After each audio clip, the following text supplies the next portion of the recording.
Hi everyone, the following video is a recording from our Cityscape, Architecture, Geometric, and Minimalism Photography Artist Feedback AMA session. This session was held in the MetaJungle Discord on July 21st and hosted by talented photographers, active MetaJungle members, and NFT collectors Mike Schmidt and Zach Lip. We want to thank Mike and Zach for their time in reviewing these different NFT collections and editions and providing feedback and advice for whenever curating and creating your NFT collections, as well as marketing tips and tricks for framing and in Lightroom for processing and editing your photos. We also want to thank all the artists that submitted their work for review, as well as everyone that was able to attend. We hope you find this informative session helpful, and with that, let's go on ahead and get into it. So, good morning, everyone. So today we have a special guest with us, Zach Lip. He's actually, I actually never went to your website, Zach. And so I see he does a lot of cityscapes, aerial architecture, and textured work, and so that's sort of like what the genres that we're looking at today. And there's some really beautiful work in here by Zach. And outside of just being an amazing photographer. He's been a really supportive collector in the space, and not only that, but a mentor to me and many others. So I just wanted to show you guys some of Zach's work because it's really beautiful. I was drawn mostly to this texture stuff actually. That's like really abstract, beautiful. How you're creating some of this. This looks like chairs or something, but really really cool. Zach. Texture and stuff a lot. But Which one did you think was chairs? I mean, I don't know if it's chairs, but whatever this is, this is like one of my favorite ones right here. This green with the white, and I don't know what it is, and I think That that's what's so that is beautiful about it. that's the Broad in LA. So I have some pictures up there. There's one in the on my exterior section. It looks kind of like a whale. It's this big white building. This is a detail of the Broad at 600 millimeters. Also, this is a building. That is a building at 600 millimeters, Wow. an I'm epic like, building. I'm like, I had. That's what I really love about this is really focused in on a specific part of the building to the point where I'm looking at like the white part here. I'm like, oh, maybe this is chairs and this is like a place where people sit. And I'm like, I don't know how it's platform in there, but either way, I what I like about abstract stuff is that I don't really know what I'm looking at. This is another like really beautiful one where it's like, to me it's obviously a reflection, but there seems like there's like windows over here. This kind of looks like a pyramid shape, and then all this red and weird textures in here. That's a building. I don't really know. It feels like how some of my dreams look sometimes, where they're like really distorted.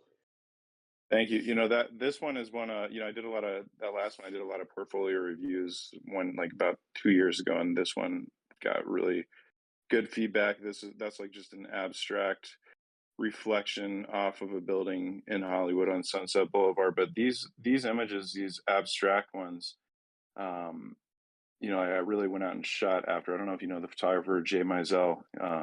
You actually, if we have never spoke, man, if you have not seen, because he did, New York Street has some incredible, but work, but talks about how to see. And I listened to him how to, talk about how to see years ago, maybe a decade ago. I went out and shot stuff like that. That's the Capitol Records building.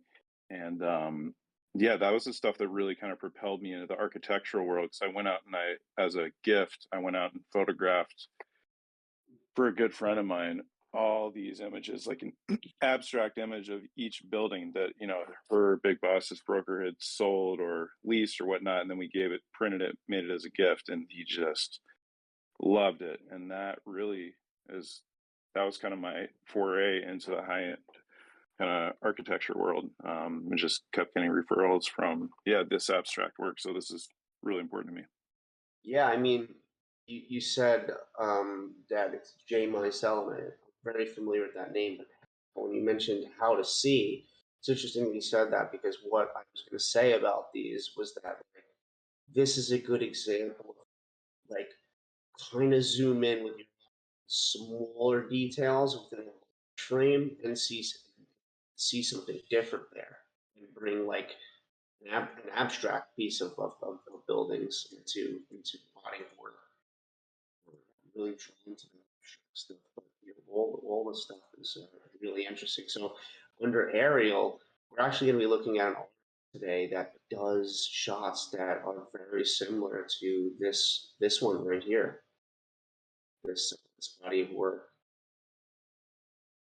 in Frankfurt, Germany, from one of the artists. Get to I've photographed that in all 4 seasons. I want to do a new one in summer, but I haven't posted it yet. But I just finished. Yeah, so I'm gonna put that exact shot up. Yeah, but in all 4 seasons. It reminds me to Yeah. get out and knock out a good summer one. But yeah, You have snow. Is I definitely do in the winter. Yeah, this is Midwest. Right. This is Chicago area. Cool. Yeah, this is wild. This looks like a mall, but like a really high-end mall or maybe a museum. Really cool. Emerson College, and Oh, yeah, right there in Hollywood, right on Sunset Boulevard. and you're using a drone for these? Yep. Awesome. So yeah, just wanted to show a little insight what's for this specific AMA critique today. So moving on, first artist. This collection is titled Artificial Reality, and it's by Tristan Levant. Tristan I think the artist is here if he wants to correct me. But so these are three pieces. There's no owners in these. Floor price of it says floor price is 0.5 cents here. It says 0.55 is the reserve. And let's read the description. So, man has constructed structures with such complex shapes, supernatural scales, masses, and constraints that push material and laws of physics to their limits. Those amazing constructs now form the new synthetic environment. There is a surreal and fascinating contrast to see a human silhouette, natural, animal, going about its business, caught in these impeccable geometries, crushed by the weight of these disproportionate volumes. What is our place in this artificial reality? Really enjoy that statement. It's really well written. And so, let's look at some of these. So, Dawn Wall, we have Tidal Wave, Razor Harmony. Really, really interesting titles as well. Good job, I think, at titling here. So, these big. These are really interesting, just to me, that field being a lot about scale. But so something for me that's difficult is photographing vertically and really making everything in the frame come together. I feel like this artist does a really good job of it. What do you feel about this? What's your take on this? I was yeah, really strong composition. This is yeah, for me, I just try to think about where he is, what he's doing. You know, obviously it looks like he's up elevated, probably off of a platform, whatnot, and yeah, he's done a really nice job of including that person in there for scale. Beautiful. Yeah, I like how these these little tiny windows or rents here, they kind of they kind of mirror these up here, which are maybe like little just I'm sure they're not cameras. They'll be too many cameras. And then this nice little piece of light that comes through right here. It's, tones from cool blues to these tones. It's beautiful, beautiful image. So I can't wait for when they implement information where I just arrow key to the next image and you can move. It's going to be simpler coding than it seems. So let's go look on to the next one. So this next one is a tidal wave, and this one I think this yeah, another one. So obviously, this artist's work has a lot to do with scale, and this one is really, really wild. How it sort of brings your eye into this like this small black silhouetted person in the background. I think the blue, this shade of blue is really beautiful, especially against this silver. Do you remember seeing where he's located? Where the artist is located, Correct. shot in Lisbon. Thank you. Yeah. So the description's a pretty simple description here. Shot in Lisbon, and the dimensions here. As far as descriptions go, and you're more of a collector even than I am. So would there what what kind of information would you like to see in a description for like an image like this?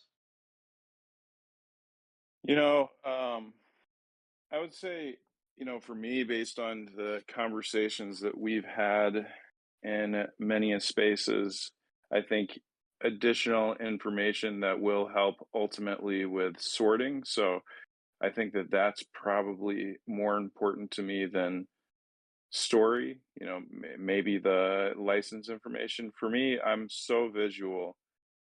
I would say I personally rarely buy an image based on the description per se of like the story based aspect of it. So for me, I think that the actual kind of metadata um, is what's probably more important in the description for me personally, because now as I'm scaling up what I collect, I do realize how important that will be down the road. And I think that when I appreciate a piece visually, I think also down the road, as I spend more time with it, as I figure out better ways to display the work, then I think these descriptions are going to be really fascinating to go back to and to listen to, or sorry, to listen to read.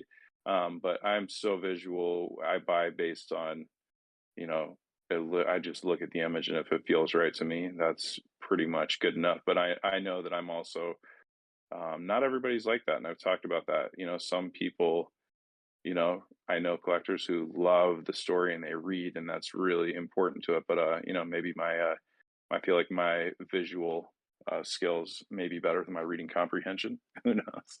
Yeah, and I mean these specific images, I actually completely agree on those points because like these are very visual images, and like it's not like we're exactly looking at like documentary. Wouldn't even like really call this street either. This sort of feels like fine art architecture to me. So it's very visual, and so like, I don't feel like I need a story here. Like this type of work for me, it doesn't need that. I'm a very visual person too. I mean, that's why I am a photographer to begin with. And so I think that's a really good point that maybe more in the description of like you said, like licensing, like name of artist, like even though it says like you have it here and stuff. Um, it's probably best in the description as well, right? Because like, what if this, eventually exists somewhere else? Then right, the description will follow, right? But this might not, right? Because this is a centralized to foundation, right? But the description within the NFT is something that can move. Yeah, I agree. Basically, just putting that information, like if you felt comfortable, um, yeah, putting license information, artist name, that really basic info. I don't think it's going to hurt anybody's sales. But yeah, when I look at that image, do I personally need any description? No, because he's speaking my exact language, so I can look at that and understand it immediately. No, these are great. Yeah, they really are. That's why I mean I kind of wanted to start off with something that was one of my favorites within this, if not my favorite, because it's just it's a good example. Um, and the type of work that's the genre that we're looking at kind of has a few of the different elements. Like you could have He, said. Right? Go ahead, Zach. Yeah, he's done a nice job. I know in the portfolio reviews that I've done, especially in a genre that's so technical, um, I had gotten feedback, especially for my interiors, which I don't show as many on my site. That's I think just but if you don't have a person, they can feel pretty sterile at times, at least in Mhm. architecture. And so I think by adding that human element, by adding some scale, I think it really does help, in my experience, connecting, yeah, adding some emotion to the image, getting people to feel something with the image. And, so I know that a lot of the work that I've connected with that I retweet in architecture, yeah, you have that one little Mhm. person somewhere in that frame just to bring some life to the incredible frame. Yeah, I love how it's like the image itself is it feels sort of monochromatic, and then you have the red in there, which is like red is like one of the strongest, most powerful colors. I feel like, and it adds a lot to an image that's very like most black and white or monochrome, and I love what he did here. So yeah, so visually, yeah, I love the pieces. It's getting to our description and adding some extra stuff. Go back to My, the original. Mike, What? I'm gonna bring it back, but like I said, I can't wait. We're gonna talk about Jay Mizell, and I'm gonna have you look that stuff up, and I'm gonna see if I can find a video on him talking about how he sees and talking about shape and color. You're gonna love it Yeah. because we've had these conversations about the image in your upcoming drop, I believe, where you have the reflection, and I can now kind of see, that's what I was describing in something with you. If you can see an image and be like, you can really see how an artist sees, there's Hmm. nothing more special than be able to share that vision. And so in regards to architecture, I believe, talking about shape versus color and how our eye sees and how one is typically more dominant within a frame. Yeah, this is a New York street photographer legend. You're gonna love reading and seeing this guy's images. So I'm excited for you. Absolutely. Yeah, I was thinking that recently, and I've been trying to different see differently within my street photography, and it's actually by Sixth Street Under. He's a street photographer from London, and I'm sort of calling him an abstract street photographer lately because the way he composes some things, it's like just within a reflection and a shadow, and they are like abstract, and they're street at the same time. It really makes you think. It's I've been very inspired. It's I really love that you interesting. Go Yeah, ahead. I love that you brought up his work. I think his work is phenomenal. So yes. Yeah, abstract street. So really cool. As far as the pricing goes here, I think seems like pretty fair pricing. Maybe 0.56 ETH for the quality of work here. I just think it's with foundation. Sometimes it's like a waiting game. See when these were 3 months ago. So the past 2 months have recently been seeing the market pick up a lot lately. So people are asking me about additions and should they burn their images that are one foundation to make additions. And, last month I was saying I think that might be a very good idea, but now I don't know. It changes rapidly, and seen a lot of one-of-one sales lately. Have you used that? I mean, I think I've seen a lot of sales in general, period. But for me, as I'm looking at this, I'm kind of thinking this will be interesting for me. Just hearing your thoughts on pricing and within these images, because I think it's a little bit out of my element because I collect so many editions. Like I don't collect that many one of ones. Definitely not at scale. Um, so I'm more familiar with Yeah, edition pricing and sizing and but yeah, as far as the price here and seeing these images, I mean, seem pretty reasonable to me. And I think that one thing I have learned, I'm an architectural thread since I basically that Kino Elise invited me to at the beginning of my journey, and I saw a lot of images that people had put up, let's say at an ETH something, for some big photographers, and they just sat for a long time. And so I think it does take time, so I think I'd see people that ultimately are able to sell their images, but are really patient. So I imagine that this will in due Yeah, time do just fine. cool. So I am just looking at the artist's Twitter to get an idea. So a decent following and pinned tweet is from what just 2 months ago or so, June 1st. Looks like this is for I a also different. see some, yeah, I was just What? I see some stuff within the architectural space that's phenomenal that doesn't necessarily sell in the way that I would. I think sometimes it takes time, it takes traction. You got to find the right person. Depends on the chain it's on, but yeah, I look forward after going through all this to kind of go back through some of these artists' work and share and Yeah. review. So he has an edition collection out. Looks like he's focused on that right now, Tristan. But maybe bring some new attention to the one of ones right now, since I've been seeing story again. I don't see anything on your feed of it's good that you're showcasing with artists and stuff. But I would probably good practices to take one of the images here. I mean, my personal favorite's tidal wave, but whatever's your favorite, and post it on your on your feed, and I talk about it a little bit or whatever it is that you want to do to promote that image, and let people know that you have the information. So we have beautiful work here. If no one's seeing it, it's hard to sort of make that sale. So cool. With that, I think we can move on to the next collection. So next collection we have here. This is Solitary Journeys. This is by Yulia. Hey, Mike. Hey, I was just hey. gonna say, I know Yulia said she was gonna try to jump in like 30 minutes, so I don't know if you wanna. So I'll skip it. Yeah, I can I was just skip say, I and don't know. then I know she said that she was gonna try to get in here in about 30 minutes, so.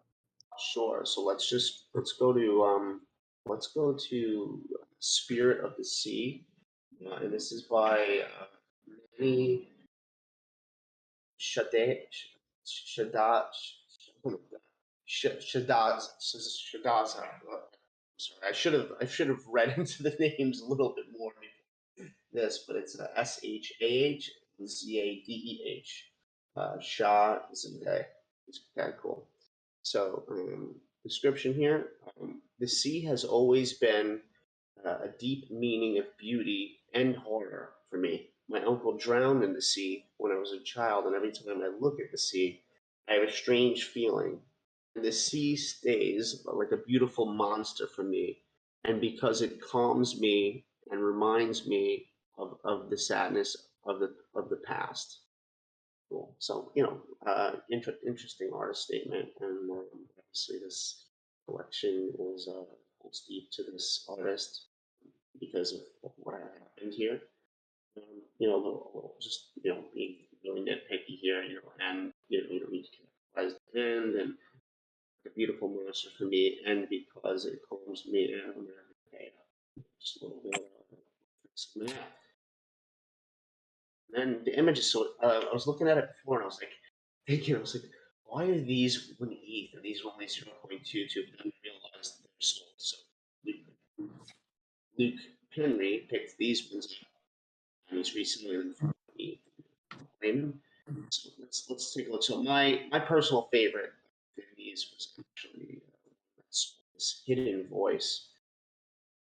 Just gorgeous minimalism here, and the slow shutter speed because you can see the slow movement in the water. It's very flat, and then the skies, clouds look like they just movement to it, which like really makes a beautiful image out of this. It's neat about it actually. So the photo was taken in the um, southernmost region of Iran.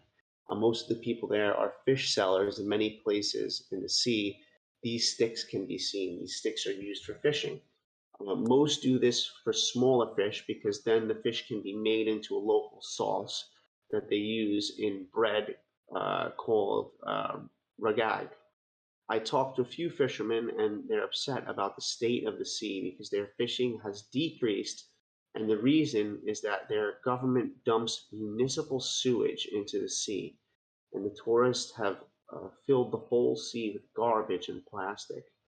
I was standing next to one of the fishermen when I was taking this picture, and he said, "Help us with this picture." And all I can do is show the picture. Well, you can show the picture and tell the story. You told the story, so it's interesting, sad to hear that governments polluting to works, but very ethereal image. What do you? What's your take on this?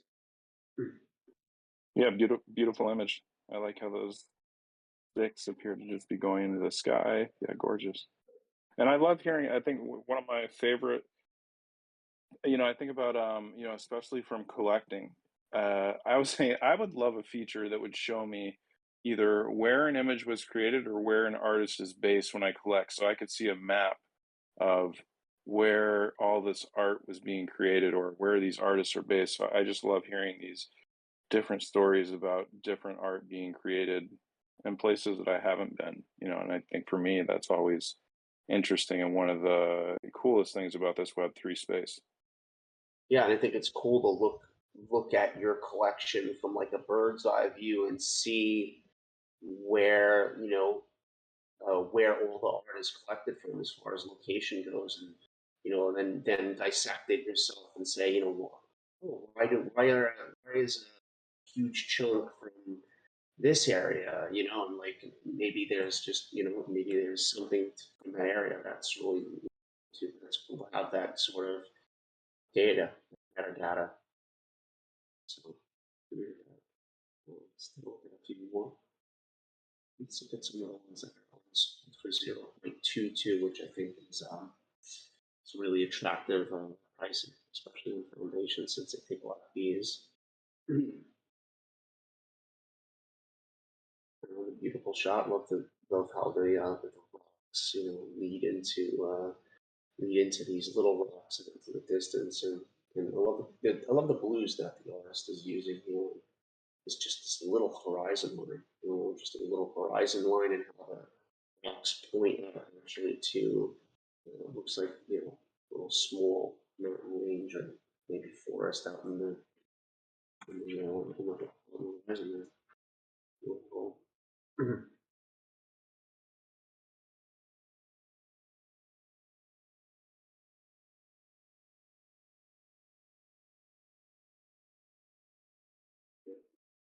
I'm a huge fan of like these really simple these simple, for me they're simple yet complex for some reason. It's like there's not much elements, but they make me feel a certain way, like something that I feel like I have like in a portion of my house in a room where I want to feel calm. But really what's interesting about these little textures in the water here too. I don't know how that's created. It almost looks like sand.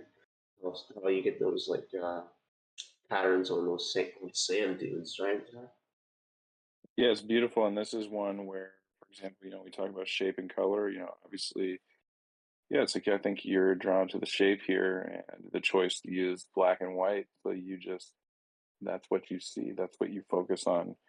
Makes it very simple to experience by eliminating that color.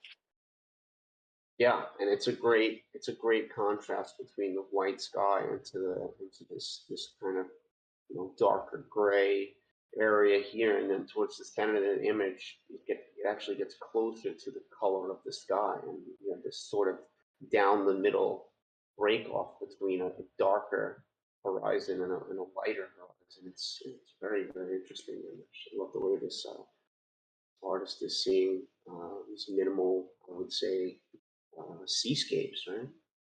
So beautiful. Well, yeah. So we don't have to go into everyone. Let's see. He has descriptions. It looks like for each of these. So I know you may not be able to move, or you may not be able to shine, but you're still a diamond stuck in a mountain. But it's better to try than to sit down and do nothing. I had no support when I started photography. I could not even buy a camera. It was very difficult. I had to go to my friend's house every time I wanted to photograph and this camera. I'm not saying that I suffered a lot or not. I'm saying that there's no obstacle in front of you that you can move. You're going to be a prisoner. So, while I enjoy what you're saying here, and it's somewhat poetic, description is hard for me to kind of relate to this image, but I don't know if it's different for you, Zach.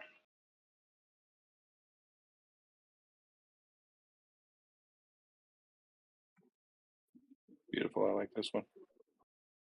Yeah, me too. Beautiful shot. Cool. So, so it's three of them are owned. So it's three of them being owned. That artist obviously the things that he works with now. Years worth more than 0.22. Good descriptions and beautiful work. So that's all we have on this collection here. So, good job. So I don't know, is Yulia with us? Not yet. So we will we'll skip. I see my mom's in here. Debbie Smith. Hides the last name. Doesn't want me to be embarrassed, I guess. Hi, Mom. Hi, Mike's mom. She's muted. She won't be able to speak, but she comes and listens to so that's nice. Are you going to sneak her into the Staten Island Ferry collection? Oh, as like a subject in there? Yeah. I don't know if I'm supposed to do that. They're all strangers. Maybe. Let's see. Maybe that'll be a one of one. Cool. So we'll skip Yulia again. She's be here. Let's move on to this is a collection called Squared. Just look up, and this is by Ozge, O-Z-G-E. Ozge. Let's take a look at the artist name here. Squared is a collection of framed in a square openings and how structures affects the interior design. Details in architecture, facades, corners, openings, textures, materials, styles. Just look up. Photographed by Ozge Bozkurt. Bio is he's an architect from Turkey who loves everything about design, architecture, photography, hand-built ceramics, raw materials, and loves to capture vertical slash diagonal lines and contemporary frames for everyday life. So interesting to have an architect. Actual piece, architectural scenes out in the world. So, icing on top.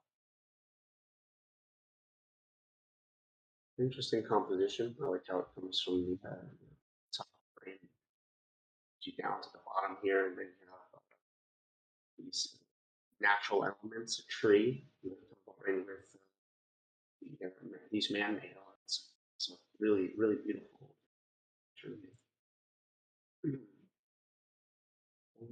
This shot here, so crisscross.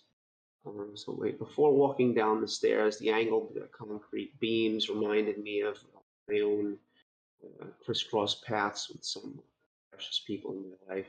Angled concrete beams at the stair of continuity, 82 steps, Jewish museum design by Daniel Lipsman in 2001, Berlin, Germany. So they have that information that you're looking at, like the location, date, dimensions, edition. So a lot of good information here. I'd recommend there at this point adding some of the most important stuff into the properties.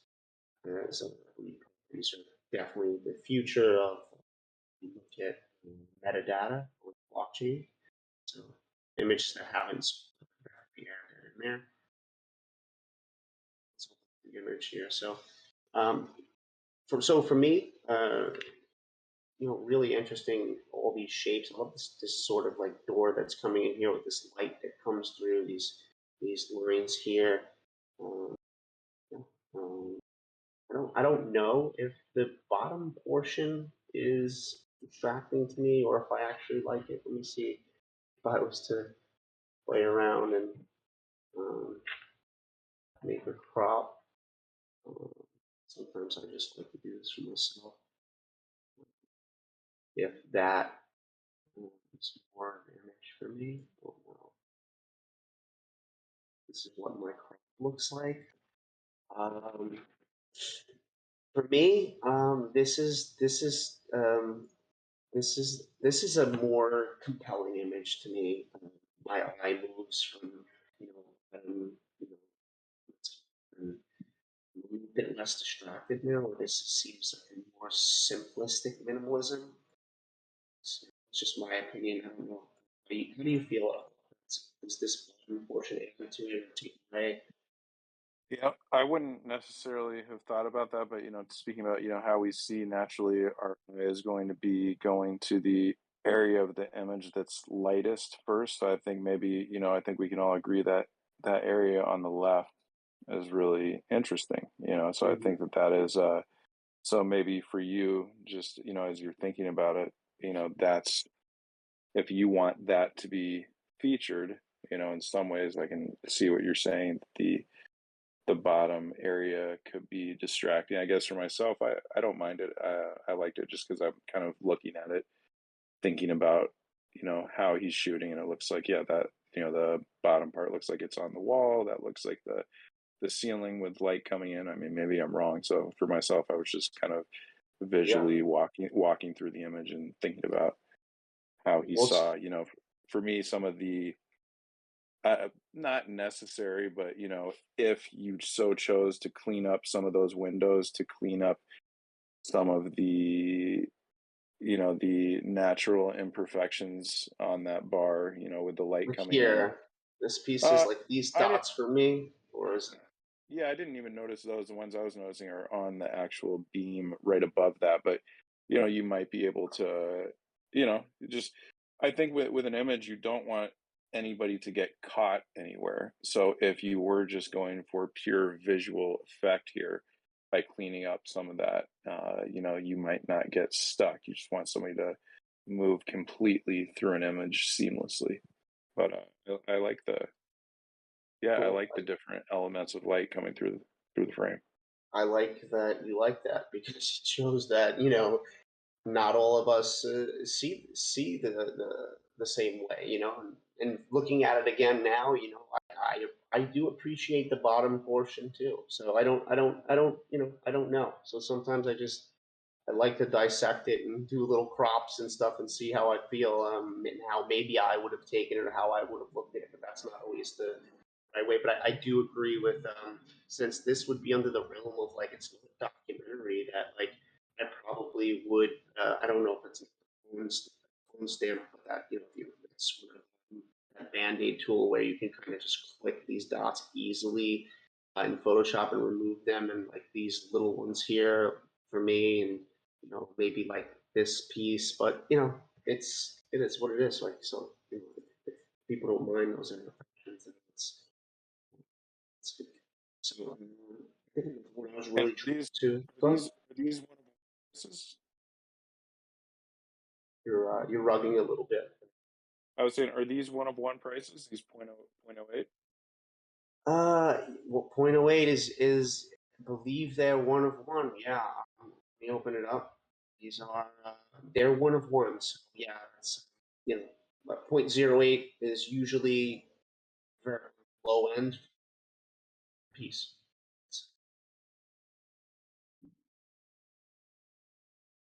Yeah, they're one of ones. And so usually when you see under 0.1, my mind automatically wants to go up here and see like, oh, how many editions are there? No, there's one. If you get this one, you own the only one. That's written in the data here. Like I said, properties, but yeah, I was really drawn to this one too, and how he saw this space. So obviously, I think these might be the windows here that we were looking at in the last image. But I love what's here the You might most. be, I think you might be right there. Yeah. Yeah, and I love what we're looking at the most here. This light, these lines of light that just keep going into like it brings me in, and then these beams brought me to this part here. And it's interesting.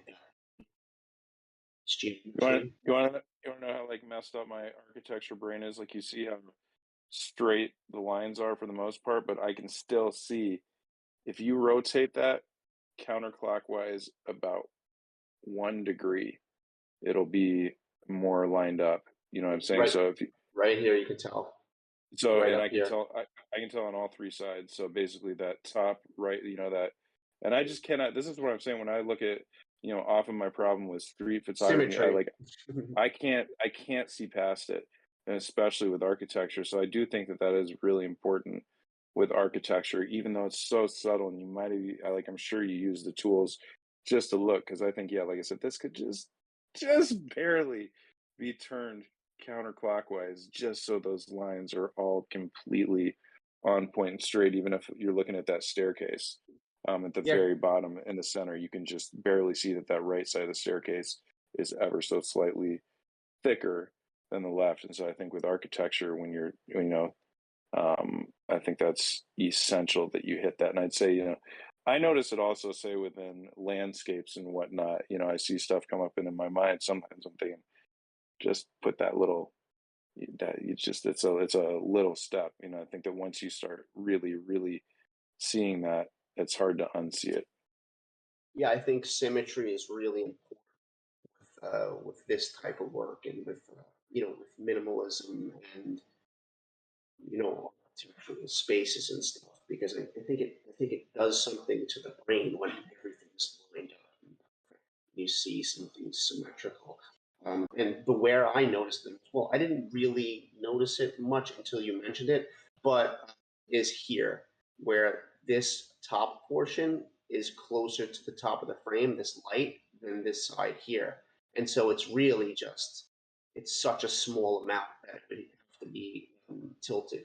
You said I think for this one as well, if it were with processing for me, I would love to see a bit more contrast. So this is a black and white image by choice, once again, to bring focus to the structure, to the shape of the image. And so when I see these highlights, I'm picturing my curves. If I could just take that right side over, or if you're in Lightroom, maybe the whites, but just a like way punch to them, really, yeah, like punch, punch them just like, up. Yeah. yeah. Bring the highlights so that you're really focusing on shape, because you do have some really fascinating shapes. You have that streak of light coming in on the right. You have those, rectangles in the back. And so I think for myself, I'd like to see just more of that to really emphasize what, by choosing black and white, you're choosing to display and to emphasize.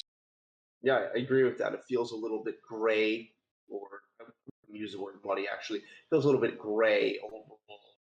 Like I would like it to be a little bit more like stark and bold, where you kind of punch those whites or highlights and I don't necessarily notice do too much with the shadows, but like you said, highlights being punched, I think could add a lot to this. Right? I mean, even if you look, I think that's more Photoshop. If you look at the center, bottom center of that frame, there are some really light at like down there, like what's going on. Yeah. And imagine, if you maybe brought some of that out, I just think that the frame could be, yeah, I think it just, you might travel, you might spend longer as a viewer in the image, just kind of moving through it. Yeah, like the exposure here, even like the whites and the highlight exposure. So it seems like you can see these silhouetted figures a little bit more because they kind of get lost in they get lost in the darkness a bit. So I was looking at this one. this was another one for me where, you know, re- I really enjoy the shapes and stuff like this, but I don't. I feel like the same. I feel like this is a bit tilted too. Like this one doesn't feel exactly straight to me either. And I'm not exactly sure that I would have went with this composition. I don't know. I think a lot of what interests me about this is like over here, like this sky and this portion, maybe. Um, and I Yeah, don't know. I mean, yeah, I'd say as far as lines, because I think he's made a conscious choice to line it up with that, that main element there.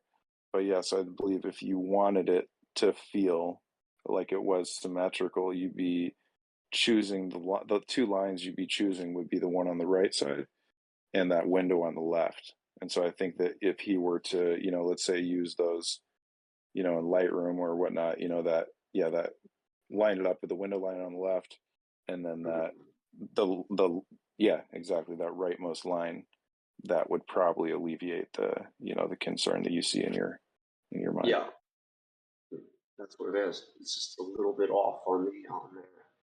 And so let's get the ramp.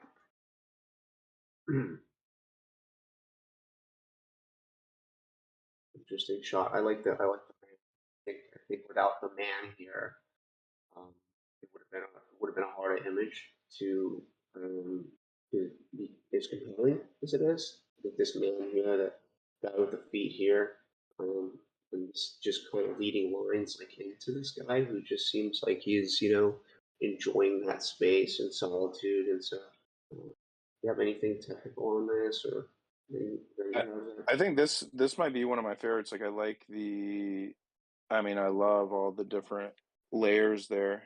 Um, I think it's strong. I think overall I really like it. I think for myself, the top right corner, is kind of fades away. So I think, I guess I'm thinking, when I'm using, say, a tilt shift or so, so if I'm looking at this image, I might, turn my little wheel. And so I eliminate a bit of the top of the frame. Like if you look at and this is just me, but if I see on the left top corner, that bar going across, and then I see, on the right side, that right corner, I don't, to me, it's somewhat of a distraction.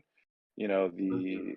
it just like it's not necessarily, maybe if you just lifted the shadows on the top left and top right, then it would just kind of fade into the frame. So maybe that's it. For me, I do definitely, I don't know, I get caught, like, because I really like this frame. I really like all that's going on. And then once again, when I'm looking through an image or somebody's looking through an image, I think it's just a matter of you don't want to get caught. And I think for myself, I get a bit stuck in that top right corner, seeing Mhm. the Is it this darkness this of bar that right corner. here?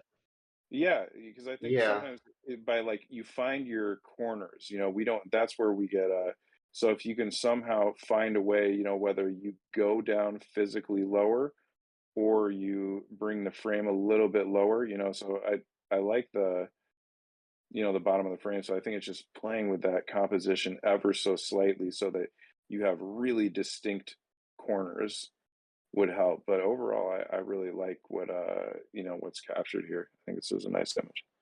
Yeah, I mean, I love having you at the AMA today because you're seeing some things. I guess you shoot so much structural stuff that, like, I didn't notice this, but I think subconsciously it hurt the image in some way, subconsciously with my eye, but I couldn't pick out what it was.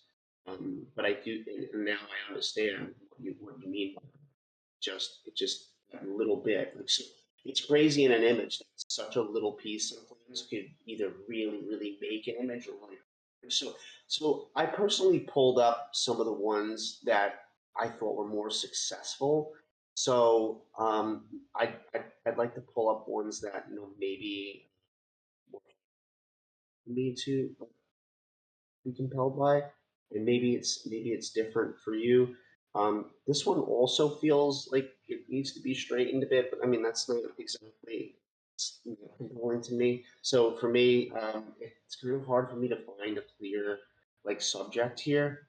I don't think that the architecture is as as striking enough for me to really make the architecture the subject. And then there's this beam here with this piece, and I'm not exactly sure what that is. And so, for me, this lacked a subject. So, how you Yeah, feel?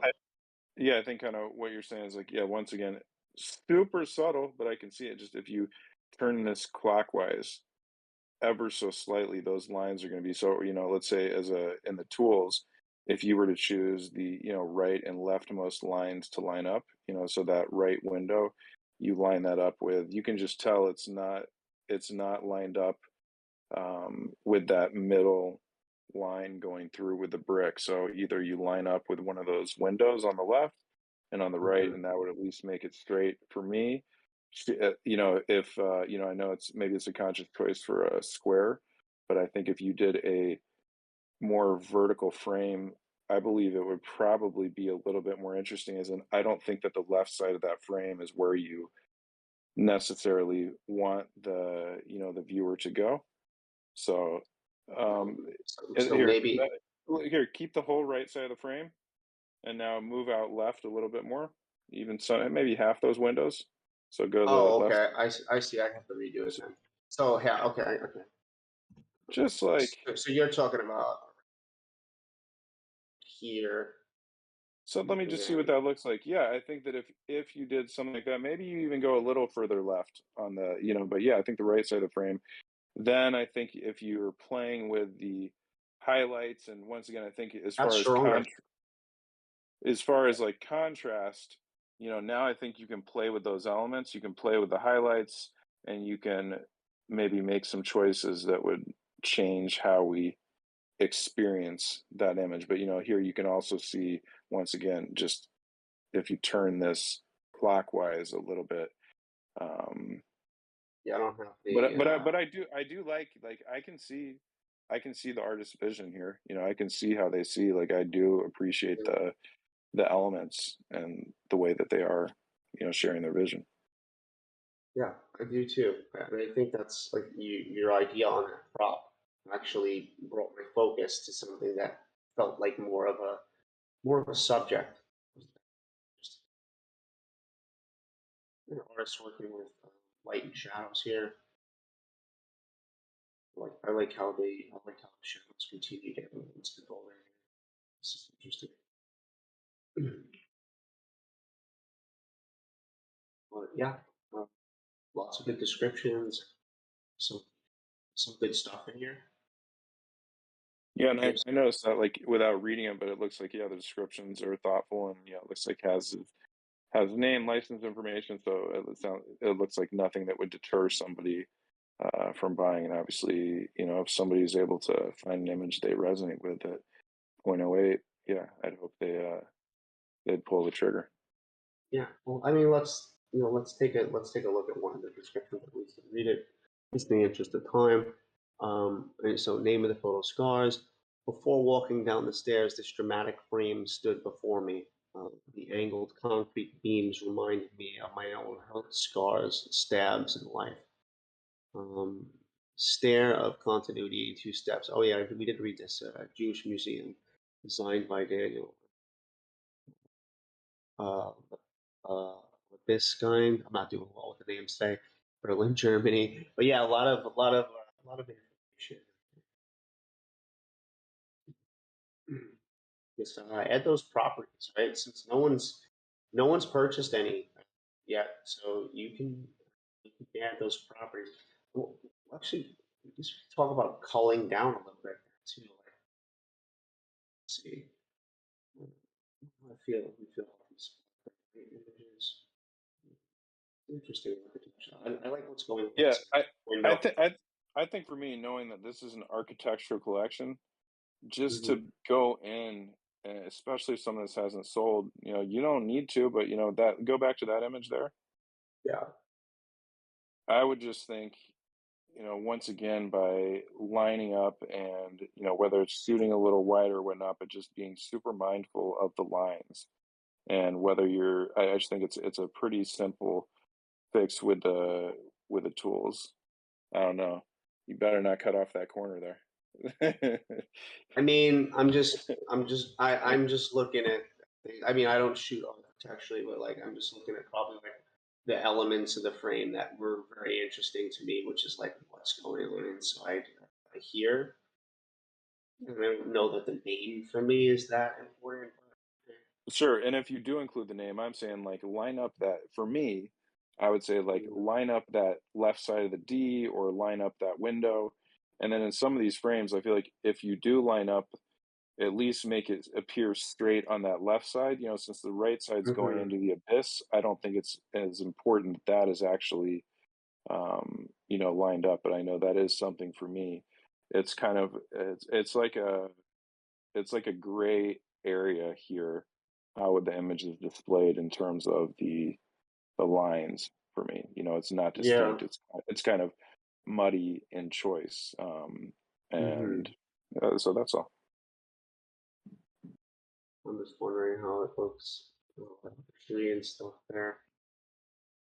That's more appealing to me, to be honest.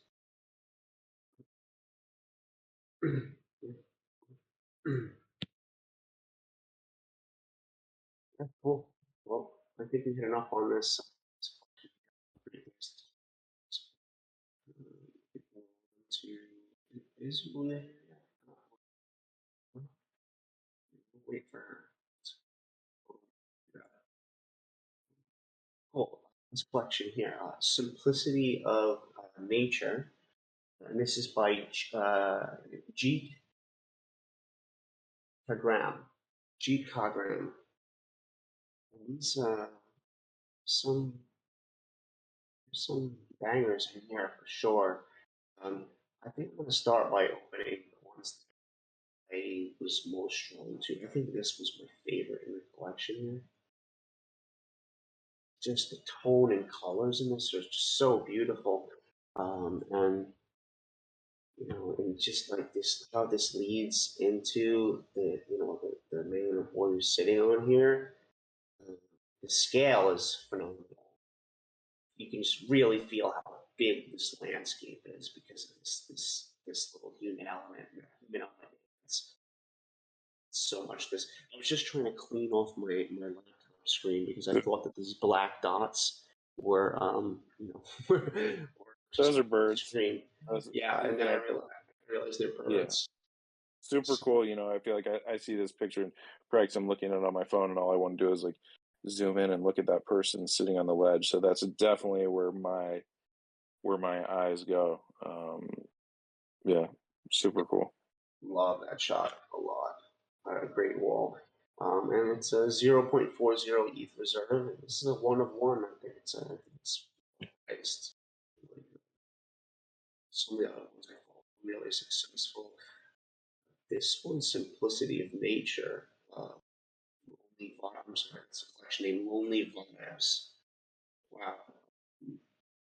Yeah, Yeah. beautiful. Yeah, yeah, Right. beautiful composition there. Definitely. Yeah, leads you right to that elephant. Yeah, lots of different layers.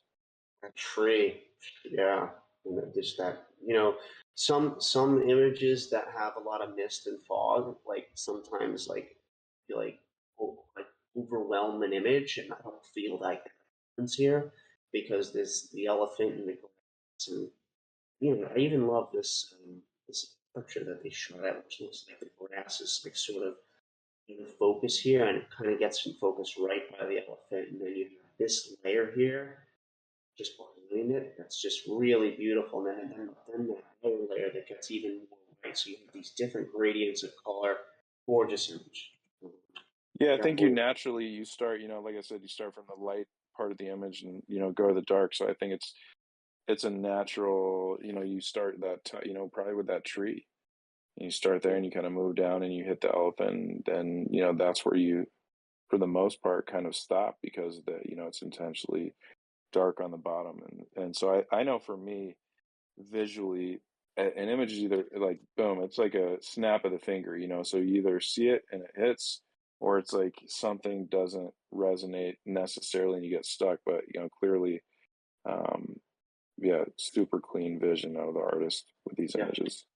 Everything there hits right. So There's another here. Moment of peace. It's just it's epic. Um, just like where the horse lands, its composition between the sector that like where this mountain just points to it. It's caught right in the beginning, in the middle here, and it's just right behind it. It's kind of just boom, like go right into this horse. This beautiful tree over here, and um, I just I these love layers. Yeah, go ahead. I love the layers. I love the the frame.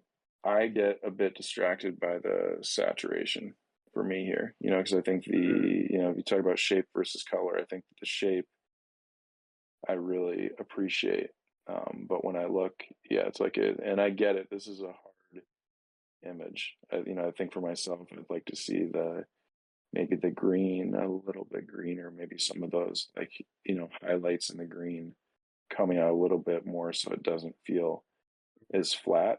So I think that, some of this for me, yeah, not an easy image to process, but I think, we talked about before, I'd love to see maybe a little bit more contrast within the image, so maybe it's bringing out those highlights a bit. And I get super distracted by blown out highlights, so I do appreciate here that there aren't any, but I think that maybe by bringing out those ever so slightly, I think the colors would maybe feel a little bit cleaner. So just just so somebody wouldn't necessarily get distracted. But once again, that's just my thought, and I think with saturated images, sometimes I just have Yeah, I did feel like challenges.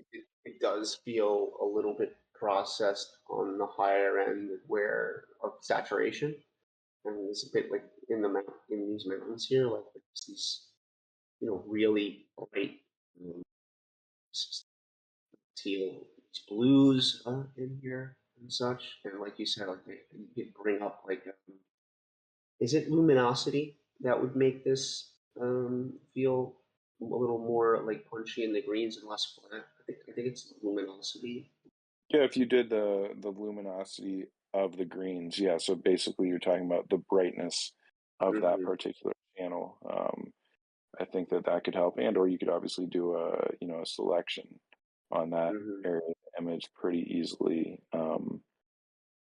Yeah. Nice.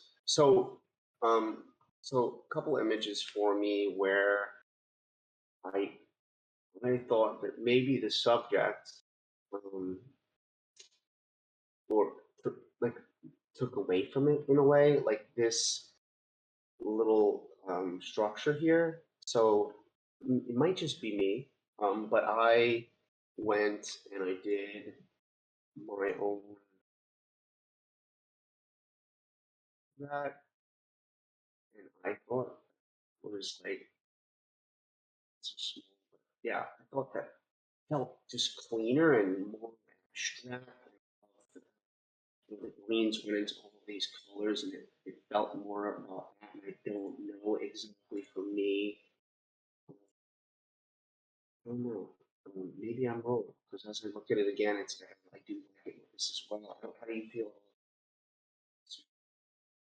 I think that these compositions are really strong, and I like this image. It's a super cool image. I think in general for me, I would still once again love to see a little bit more contrast, so bring out the highlight.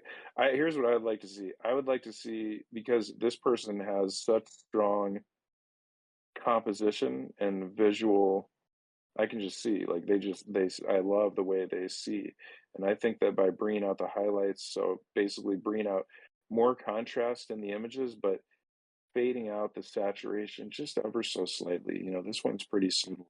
I think it would bring more focus on what seems to be their strength and their vision, which is how they see.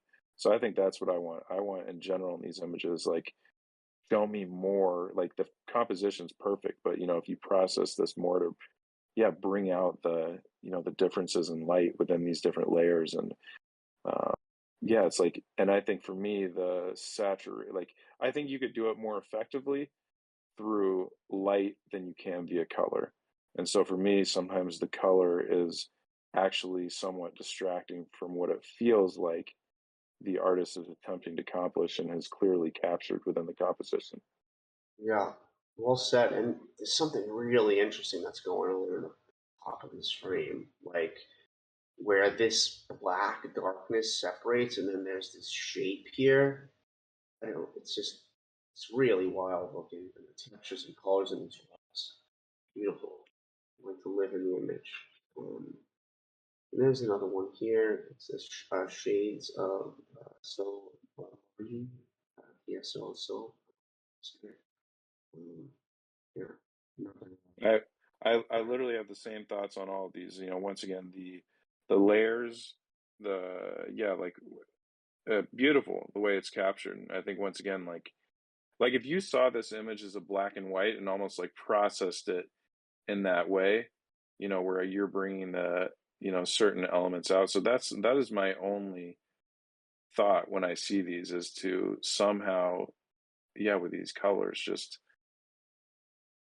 I So love the compositions. I love the frames. I love the different layers of light. And I think I just want to see more of that and a bit less of the colors, like some of the greens, and maybe that's how they naturally are, but some of the greens, fade into brown. And um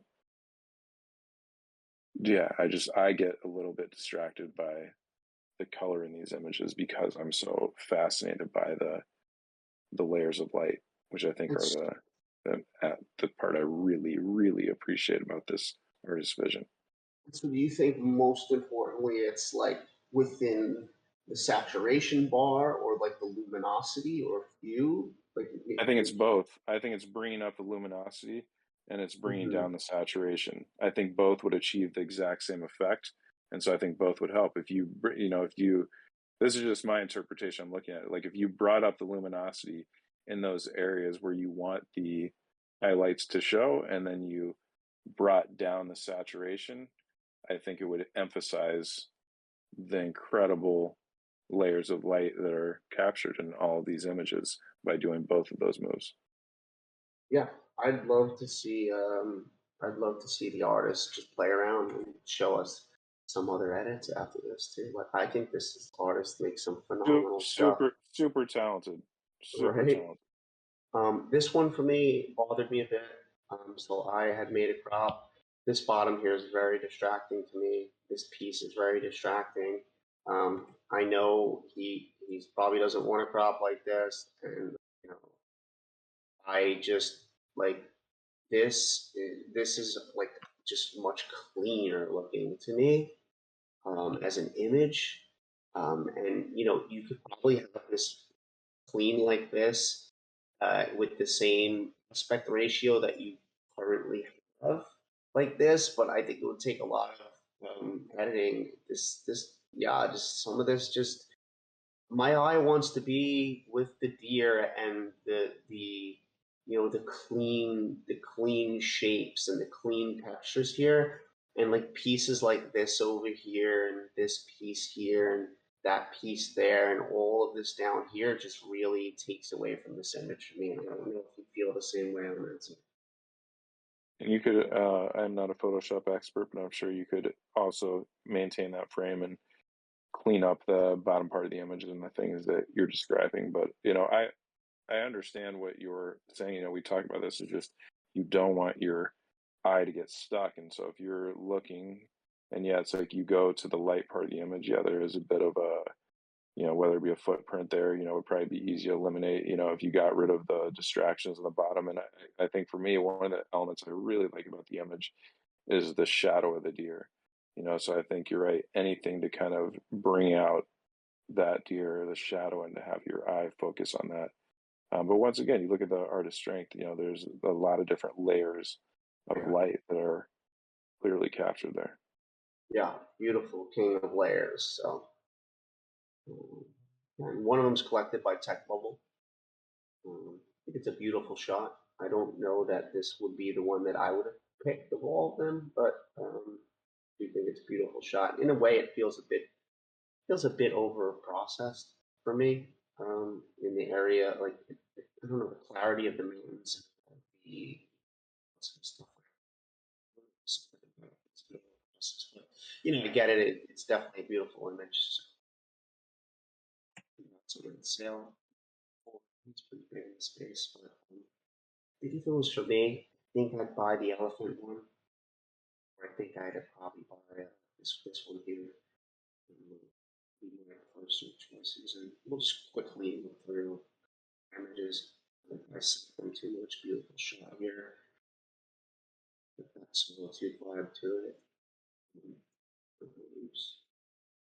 Field of Dreams is really interesting, but I, I, you know, I love the subject of the man. It's just dark. It feels a little dark. Does it feel a little dark to you? This probably could bring out some stuff that I think probably along the lines of a lot of the other stuff you said in this, where it's Yeah, there's air. I mean, I see what you're saying. Like, it's, I mean, fascinating. I'd probably want to see this, yeah, bigger. But kind of to your point, you want to see, you want the focus probably to be on that subject. So, I think what you could do, like Michael Sadowski does an incredible job of highlighting, some, yeah, I guess like you see that there is a highlight there on his arm, so I bet there's a way, if you really know what you're doing to truly bring focus on that person and add an element of layer you definitely pick up on. And so that way I think if you really brought out the highlight per se on that person, naturally it might be slow. You'd start up at the top of that frame, you kind of move through, and then by the time you actually found that person, you're like, oh, that's super cool. So I think that as far as yeah, this is just where I'm at with a lot of these images. Is just once again like really bringing out, yeah, you're right, like the luminosity in certain aspects of the, certain areas of the image, but the way they see the composition is really strong. Oh, awesome! Thanks for all that. Because I wouldn't have went into all that luminosity and all that stuff. Yeah, I wouldn't have known what it was that was needed. And you specialize and you know what was needed there. So it's really great to have you. So Yulia's here now. So let's jump back to Yulia's solitary journey. So you can read the artist statement. What is life if not a solitary journey from one place to the next? Emotions come and go. People enter and leave our lives. Only one actor remains. This collection blurs the lines between street documentary, travel photography, and art. Every photograph represents a relationship between movement and stillness. My subjects are either on the verge of transitioning to the next scene or being still in the movement. I'm still in the moment. They are brushstrokes of light passing through life. These frozen moments of time are like still frames from an old movie. Blink and they'll disappear forever. With this work, I aim to capture the transience of a human experience. I'm asking the viewer to slow down, pay attention, be still enough to look deeply at these images and see the details I've included in the frame. The collection is 9 one-of-one images shot across 8 countries in the span of 6 years. It's a long time, 6 years, and 8 different countries. You with traveling, you see all that travel in the past. So, let's take a look. So, there's two owners. I know it says three. That one of the owners is always two owners. Traded at a floor price of 0.2. Good to see that all the pricing is across the board. I'll open the images for me stood out to me the most that were I thought were really strong, and they weren't actually the ones that I collected. It's this one here, in the presence of awe, just layers, beautiful architecture, like right, this layer goes to that layer, it's that. Kind of reminds me of like those Russian dolls where what it's called, man. My girlfriend has them. You open That up one. What's it called? You know it name? I was just Sovereignty gonna or say this image was chosen. This was on display at NFT NYC at the gallery that I co-curated oh wow. for CompStomp for architectural aerial cityscapes. So, we obviously agreed that it was a really strong composition, and, so many different layers there, processed beautifully, fascinating content, person.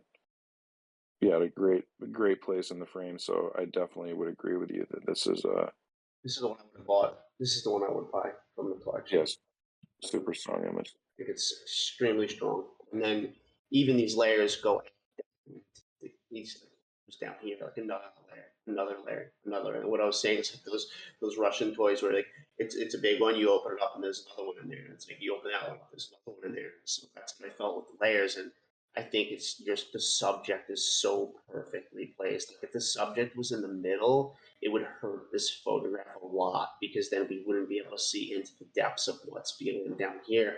And even just these little blue, because this it's a very monochromatic image. It's very beige, like right and gray. Then you have these little hints of blue, and then these reflections of blue here, and then wow, you have the reflections here that those those cores down at the end. Just an incredible image. It, it would it would not prevent me from buying it, but just looking at it, I know and damn, is it hard to line it up? But I think if I were there, I don't know if it's on a tripod or not. I would literally shift to the right 2 inches, and if you so that shift, so that this and this is the same width. yeah. But I think what I notice is on the top. So you just notice on the top that left bar, the left side, you can just see you're just a bit further left. And if you look at the top corner, where all the tops of the arches, you can just see, that doesn't completely line up with the back arch, meaning, so that might be in the center of the frame, but then the back it's not. So if you literally just moved over 2 inches, so the top of that front arch lined up with the top of the back arch, but once again, that would not be a reason for me to not purchase this image. I think overall, I don't know, how it Yeah. was If captured within the context of the human being and whatnot. This is the architectural, lines nerd in me. I think this is a fantastic capture.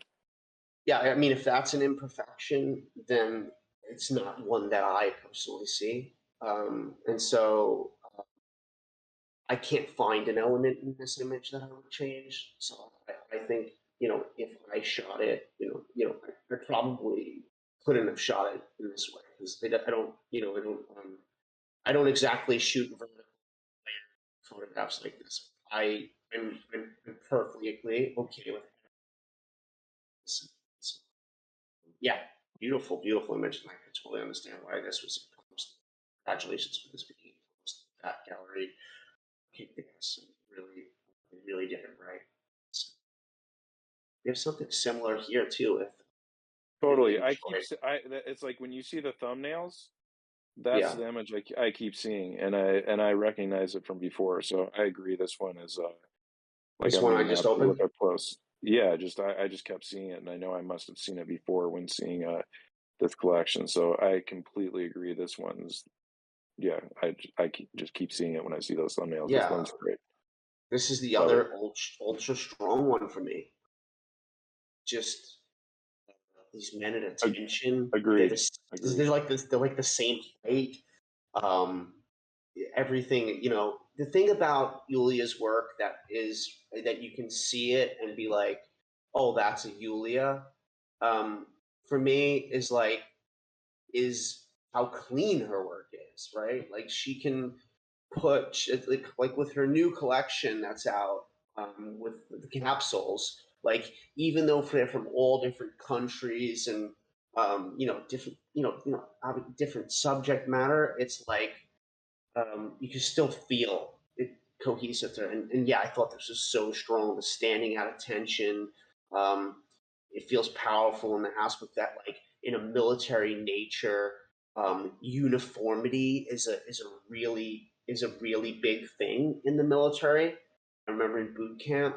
And then the image is uniform. Also, the stairs are uniform. The door, the very strong for me. That's a really great. Completely agree. I think because I just remember I must have seen this collection when I was looking at that, either I was going through Yulia's work or I was going through because of that image that was selected. But yeah, super strong image, and I was definitely drawn to that the last time I looked at this collection too. You just see it, and I'm like, wow, that's architecturally, visually, it's on point. Yeah. So then, let me be a little constructive here. It's hard to understand this image, this uniform uh, military,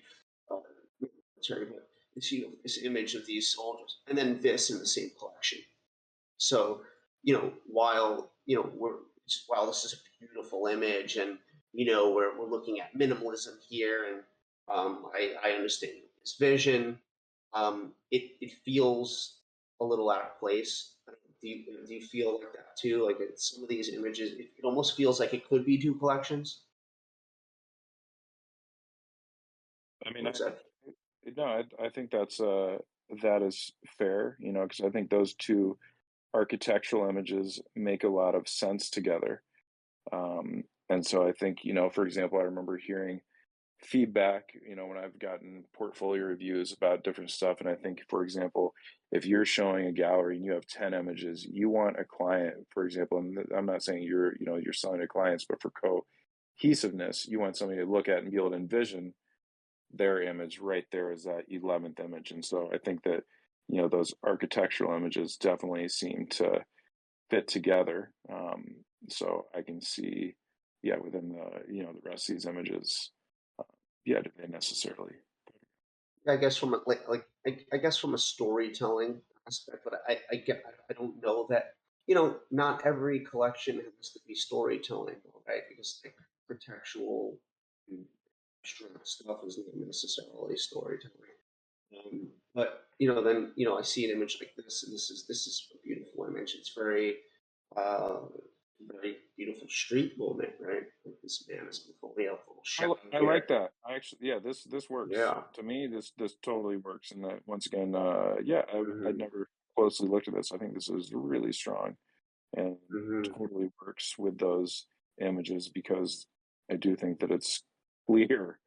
Yeah, it's like this is somebody who's seeing, like, this is about shape for me. This is Yeah. absolutely on point. I like Yep. that. The shadows up top, the shadow coming off of him is really interesting. You would think that it would be a different shape, but it's not. And I love this. It's like a big car, but it's so little. It's so interesting. It looks like a big car. In America, that car would seem big, but then it seems like this like miniature, like midget of a car. It's a very interesting shot. The architectural tilt shift nerd in me on that image would, Yeah. once again, when I am looking at that, I would take my little wheel and I would scroll up just a little bit so you have just a little bit less of the road and the highlight and a little bit more of that shadowed pattern up Up above, top. but Hmm. just ever so slightly. And I don't think anybody else is going to notice it. And I think overall, and that could be just artistic If choice. that's an option, yeah, because maybe that shadow ends and there's now like tile roof or something, if it's Yeah, possible. maybe, but I think overall, once again, I think you can. I've talked about this with you, Mike. When I see some of your images, and if I see some as like that really shows the way you see. I Mhm. can see a person. I can see the artist through this image. I can see it's like this frame and composition seems so intentional. So I think this one does a really nice job of showing Yulia's vision. So to see the Yeah, artist through this, because this is like you're not catching that frame by accident. No way. yeah, and especially the colors, like the car is navy and his jacket's navy blue, and that navy blue with beige, it goes really well. And then you have the darker elements of the rusted sort of beige, and then even darker with the brick, and the colors are great. And so this is another collected one here. Well, this is collected by Emma. Smooth Landing. Yeah, this is a beautiful image too, like color wise. All the colors that happen up here, and it's this moment where it looks like it's taking off, and they're holding onto this real up here. I don't exactly know how air ballooning works, but I love the subject inside the gesture. then you can see out into this mist here. As well. Interesting shot.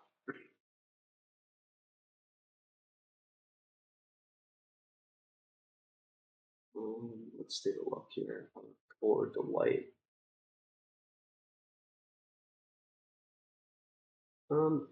This is an interesting shot, but I don't.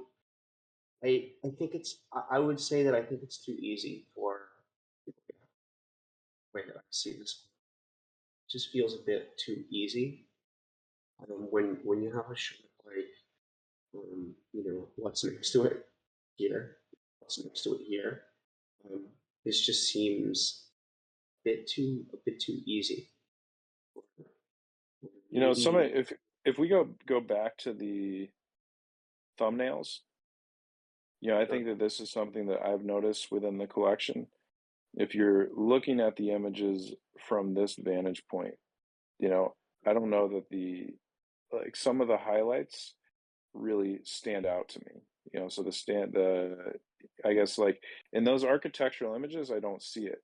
And some of these other images, like the highlights are really strong. And so for some of that, for me, I'm just saying like as an overall vision, I do get caught up there. I get Yeah. slapped by the highlights and a handful of these images to where it feels a little bit from my perspective, a little bit out of place. Like if I'd seen some of the images with the stronger highlights, I get kind of caught up and in my opinion, Yulia, I get distracted by your vision that I now understand and I see through those three images that have the architectural elements. Like I see you through those. I see those like, dang. I feel like I see and understand how you see. Whereas maybe because it's a little bit out of my genre, when I see those images with the really strong highlights, I get stuck and I have a harder time seeing your vision personally because I think that the highlights there, like in this image, I think that I think there's some missing information there. So I think I have a hard, like literally, the actual, data within the range of colors and whatnot. So for me, and I can't help myself. I noticed it was one of the first things I noticed when I started collecting. I was like, dang, I'm really dark, so that also might be, how I see it. And I don't think it's necessarily intentional, but, like I just get, we talked about this before, with that one, not as much, it's the other three, Well, no, the 'cause see, highlights are yeah, not you funky can see here. them. They're not gone, so I think for their, um, I'm looking at this and I can, see, but even with this one, I don't see as much. Like you see those different elements, but I don't see as much in, It feels a little in flat though. I feel like maybe the dehaze tool just like a little bit maybe could do something for this. It feels a little bit flat and kind of white in some of these areas that I'd like to feel a little bit more contrasty. No, I think that's kind of what it is. That's just how it With a is. lot of some of these images where it's the highlights, like I get stuck. I see overall and I'm surprised, like when I see that architectural stuff, it feels very different to me. And so some of these when I would be surprised to think that the same artist processed and captured some of these. So they are very light, bright, um, Hmm. but um, I see our vision here. Like I do like this image. I love this human element here, and then this totals that I guess are part of this. I think I just like to see the light, in processing. This is just my preference.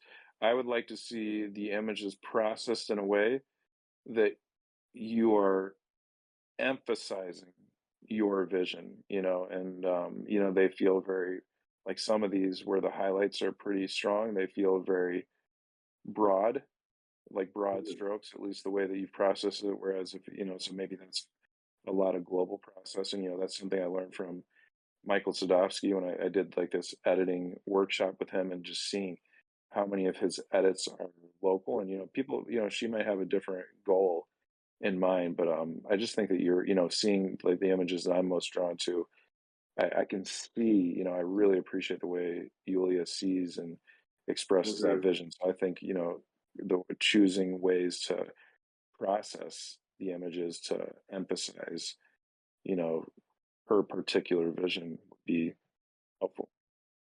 Yeah, and anyone listening, if you guys aren't familiar with, global processing versus local processing, global processing is where, you're touching exposure or saturation or something, and it affects the entire image. So, a global change would make the saturation in the sand and the sky change in saturation. Where a local adjustment is where you could grab a tool and just make the element of the sky be have a different shade of blue, or even a local adjustment could be like, let's say you wanted this sky to be a different shade of blue. You can just go to the blue within the image on like Lightroom, right? And you can just pull you can just pull the slider for the hue, and so it would only change that area. So that would be more of a local adjustment.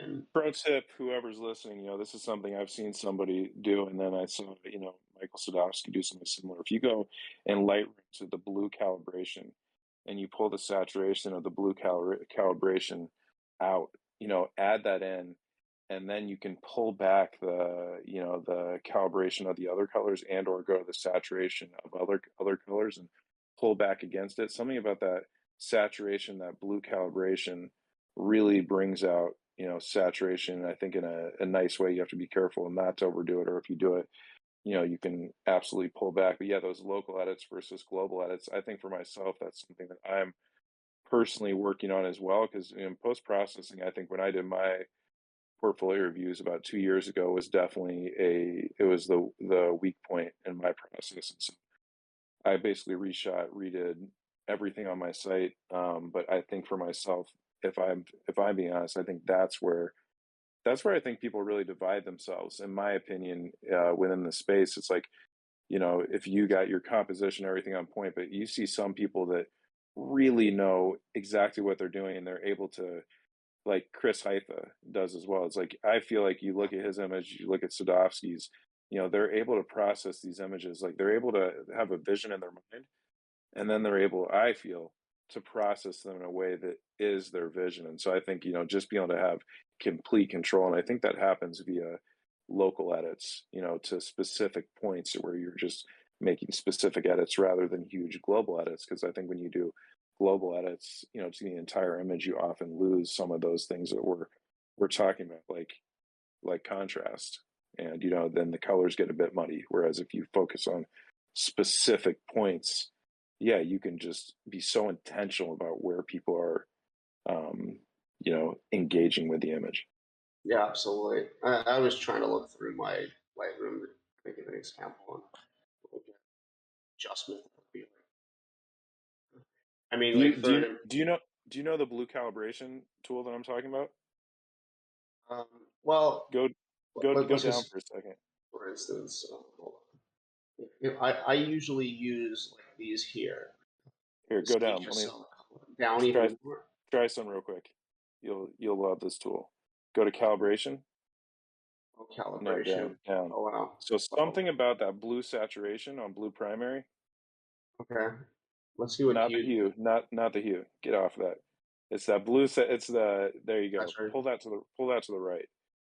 So it's a super powerful tool that so you Wow. can Okay. add, and so it's really those blues. And then what happens is, when you pull that to the right, it might mess with some of the other colors. So let's say you could do that. I think that's what Michael does too. It, Like he pulls that, let's say, all the way to the right, and but you then can see maybe it he'll messing with other colors. Like look at the correct. orange. But try this. So pull that, let's say you can even go to 100. You pull it all the way to the right. Well, I think a But smart thing to do is to always go to 100 and then see the parts of the image that you like at that, and then but I work down from the But try strongest that. amount. Try, just Go entertain me. 100. All right. Pull that all the way to the right. Now go to the saturation of the red and the red and the green. Okay. Just like pull those back a little bit, just to kind of to get to a point where you're kind of comfortable with, maybe, and then pull the green back a little bit. Now go back. Now go to the Oh, HSL.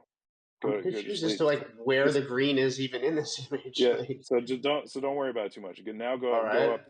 Most importantly, go to the HSL where now we'll go HSL. This is where I do a now lot of my yes, adjusting. but Okay. now imagine that now you kind of make your adjustments and pull back on. And I got to go back through my recorded tutorial. This is one of the things that I learned from Mind's Eye that was like, oh shit, I thought it was incredible. So now pull back, go to the saturation, and now Yeah, pull back to blue. blue.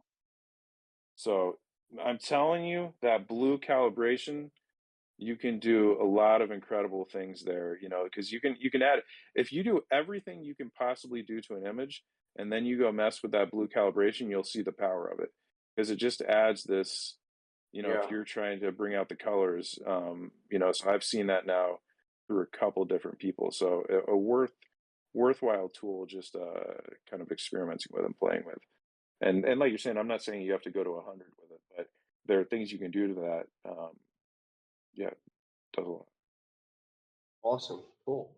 Well, thanks for that. Yeah, cool little tutorial in Lightroom. I'm gonna play with that blue point now talking about because sometimes I play around with colors to get something really how colors can really change how it feels a lot. But, yeah. So yeah, I don't know.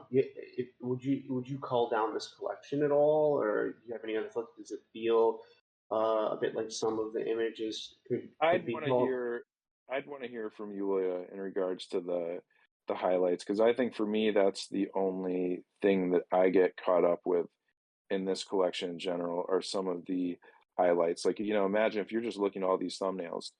And once again, that's how I see, though. I don't have bright images per se, so, but I think if you pull down all the highlights to the extent where all these images seem to fit, or process them in a way, where they're a little bit darker, more contrasty, more moody, but that's, once again, that's how I see, that's more, my style. So I think I'd have to hear from, her to see if there's a reason why that's intentional, if that's what, her goals are. But just as far as cohesiveness, within the images, so I look at it, I was like, oh, they all make sense, because I don't see it within those three images that we reviewed, the architectural ones. So Well, if we look at Julia's her last post, right? So even though these are from all different places, she does have a very white, like brightish um, sort of style that has a lot of those highlights. If you can see, can you see that here? I can. So I think that's a lot of it is just hearing. Yeah, well, talk. I'd be curious, from her, if that's intentional, and if that's so intentional, then and there's reasons behind it, and it makes sense to her, then I'd be down with it. But I think for me, that's where I get caught up. That's where my eye stops, and I Mm-hmm. get distracted. Mm-hmm. Well, I mean, I think she's an amazing photographer. Makes a lot of beautiful. Super talented, and I love the images. That's why I thought it was fun to actually find, through when we when I co-curated that gallery, to see her architectural image there. I was like, oh dang, I had never seen that before. And same that I cannot stop going back to that one. I think That these one. two have to sell. I I think keep, these two have to sell. Like, yeah. I mean, that one, that might be. I love that image. The two people standing there. I think it's just yeah, such a yeah, strong image. it My eye really just is. gets stuck every time. It's Super great. cool. Cool. Awesome. Well, Hey guys. hey, what's up? Julia? Nice to Hi. I'm so sorry. Is it can I say something? Is that okay? Is that all right? Please. Yeah. Awesome. Zach, Mike, thank you so much, you guys. This is such amazing feedback. I really loved from two such incredible photographers looking at my work. Zach, I am obsessed with those highlights. Like I those things everywhere. In fact, I would say that the alone together image is less representative of what I love to shoot in terms of the visual style. Like those golden highlights in the toward the light image, and even the disappearing act. And I know that from a, how do you say, from a technical standpoint, right? Like maybe some data gets lost there. But for me, just visually, there's something about that golden, almost ethereal, almost non-existent light that I just love capturing that. And again, like I've heard this before too, by the way, that like, well, what's up with the highlights? I don't know. I just love that. I love how that captures on camera, and so I know this is maybe not the most technical answer, but that's just how I feel. I'm just drawn to that light, and yeah, that's really my style. You And see how underexposed I shoot to not get a highlights. But yeah, like sometimes when I do have like an overexposed part, sometimes the highlight really brings out my subject in the front though. So it depends for me. Sometimes I really do like it. Sport. yeah, And, I, uh, I even sometimes like overexpose a bit just for that. Like, and I know that's probably like sacrilege right now that I'm saying, you know. But I don't know. I just love I love that feel, you know. and Um, Go ahead. no, I want to hear you. Go ahead. I want you to finish. Oh, sorry. And the other thing I wanted to say that I hear you on how some of these are perhaps less fitting into the overall collection. And here, what was really driving it was the message, to be honest. This collection was driven more by message than by visual. But I mean, in the sense that I definitely spent a lot of time finding images that would work visually. But for me, the more important point was a message of the image. So, for example, the disappearing act. It was about the Dead Sea disappearing, and so that was behind some of the decisions in those. Because I agree with you, right? If you look at it objectively, perhaps number 1 and number 9, there's no people in there, right? So and all the rest of them have human element, have motion. So how does it quite fit? But for me, in this case, the message was more important. So I decided to do this. But I definitely hear you on. Well, is it? Yeah, I mean, the hard part of that is that like this is a visual medium, right? And so like, let's say these are displayed in the gallery and they have descriptions and order statement and stuff like that. You might have a majority of people that don't read the artist statement, or maybe they look at it visually, and then you said it's very run by the idea, so they don't get to the idea of reading it because maybe for them, um, some of the stuff felt out of place in a sense where they were able to get the idea through the images without to read it. I think it's an important. I think that's an important thing in the art is to be able to say that idea with being able to just look at the images and the artist statement to be able to speak to that in some sense. Yulia, I think this is a fascinating work for me, because I think I'd seen, some of your work previously, and it's yeah, to me, like one, I think it's really important that you're saying, yeah, it's like what's your vision? And I think yes, if you've heard that feedback and you still believe no, it's the way that you want people to feel a certain way and you feel a certain way from those highlights, then and it's a very conscious and intentional choice.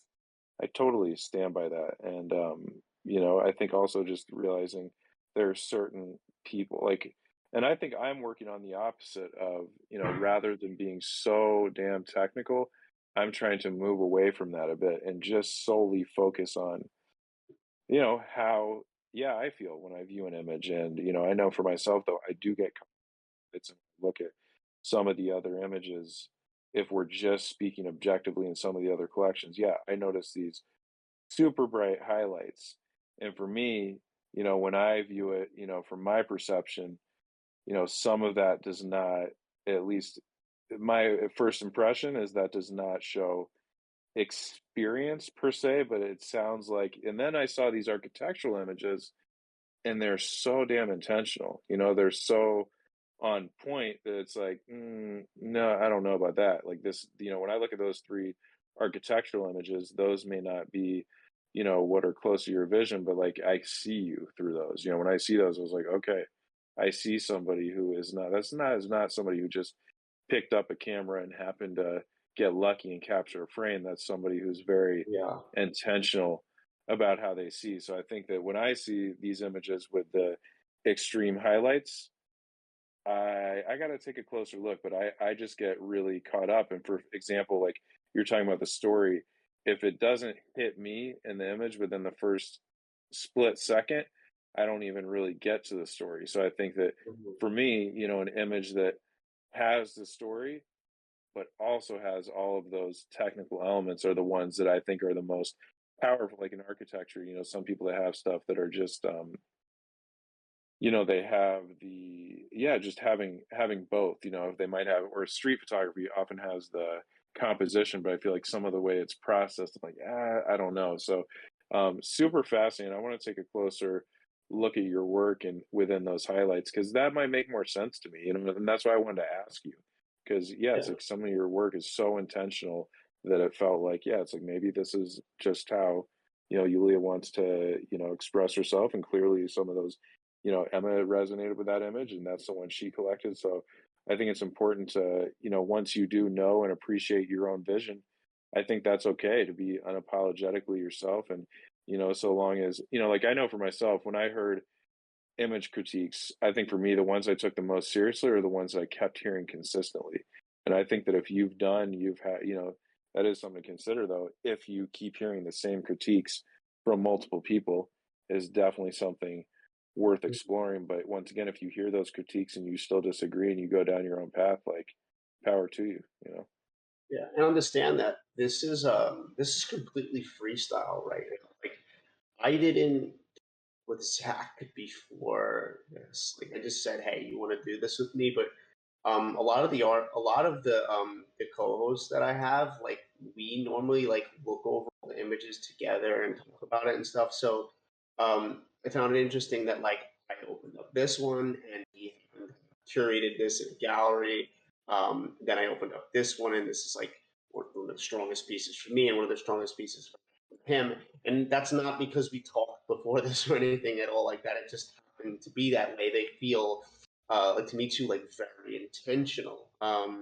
This shot to me, I think this for me is probably the weakest within mm, the set, and that's just my opinion. But I just when you make an intentional shot so good like those other two, and then I see this feels like it could be from someone else, like, or it could be it feels a little bit more a snapshot to me than uh, some of the other ones that feel like whoa, a lot of thought and artistic intent.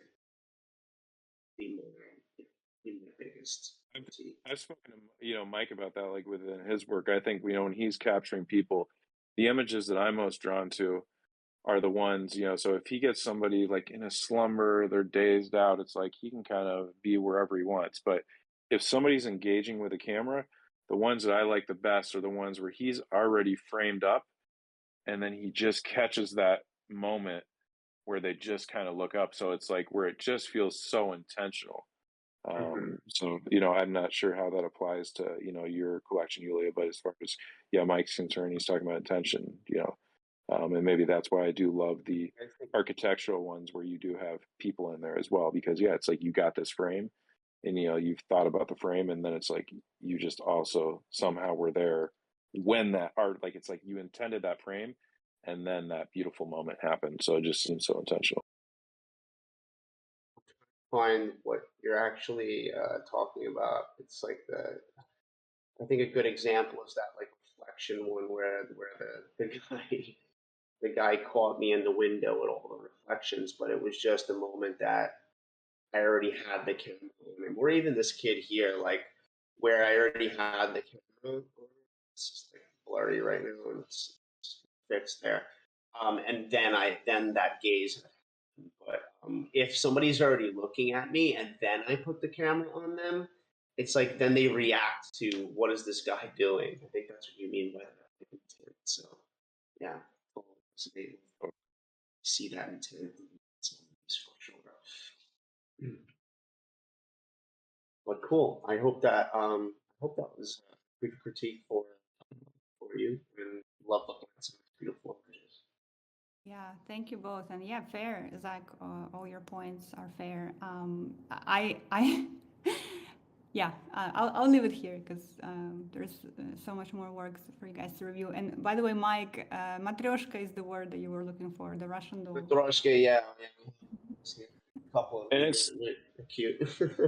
and this is interesting. Like I didn't, I agreed to do this and doing this, and so I think this is the format. But it's like, I have all sorts of thoughts on images, and honestly, there are very few people who I actually talk with images to this extent. When I speak with Dilek, I think that's one of the things that's so special about my relationship with her is like we will go through images and just speak to them, like in such detail, and same with my images, like in her images, we will critique the hell out of images and like look, I might say something to her about her image, and she just might say, "Nah, no, no, no, no. You don't like, especially if it's not my genre." And she might explain all these other reasons why I'm wrong, And I think it's really Yeah, important she's to be like able that.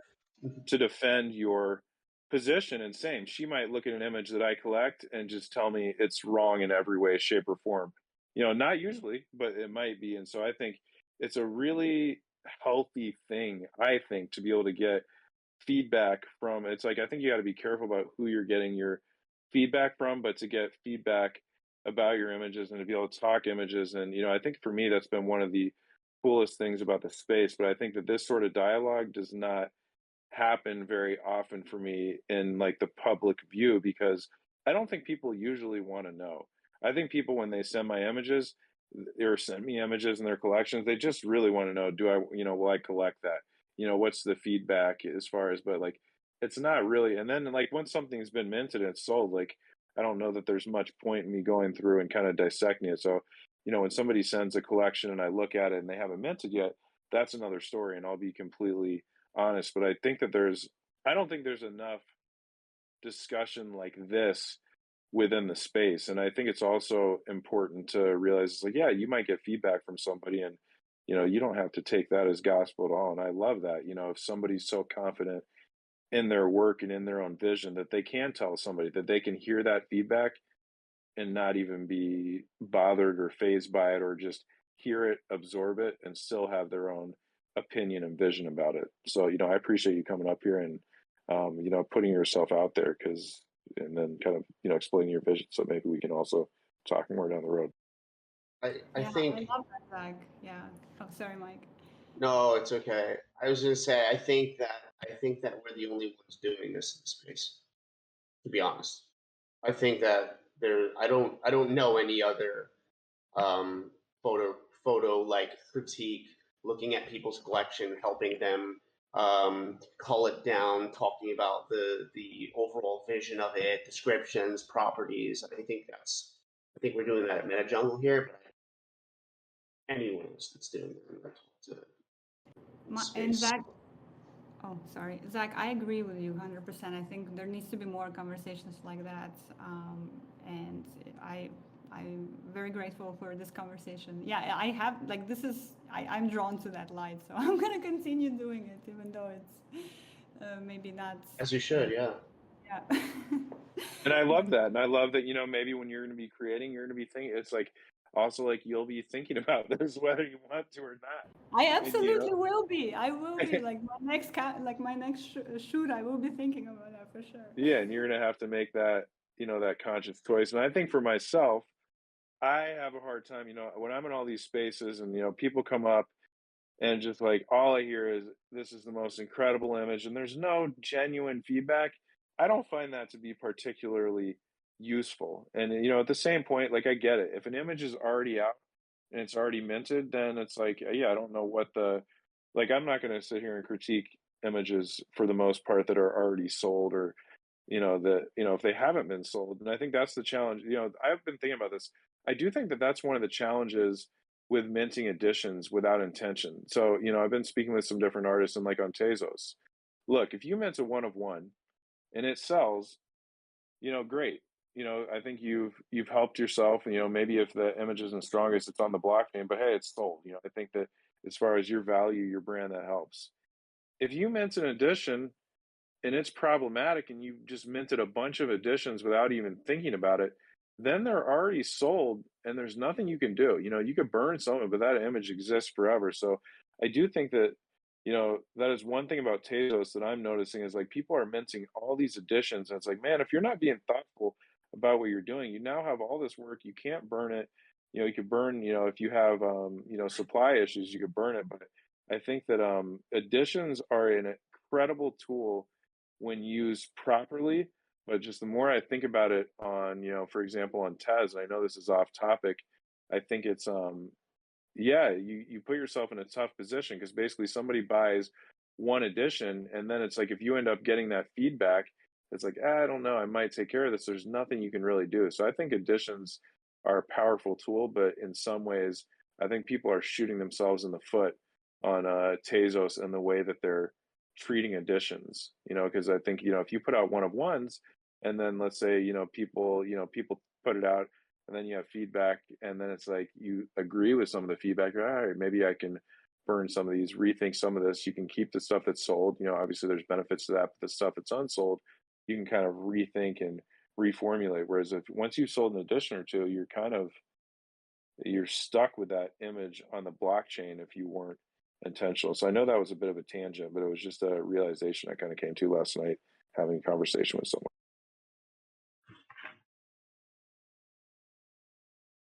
Well, cool. Lots of good dialogue and back and forth today. Enjoy it. With that, I think we spent a lot of time on this. I think that it was great.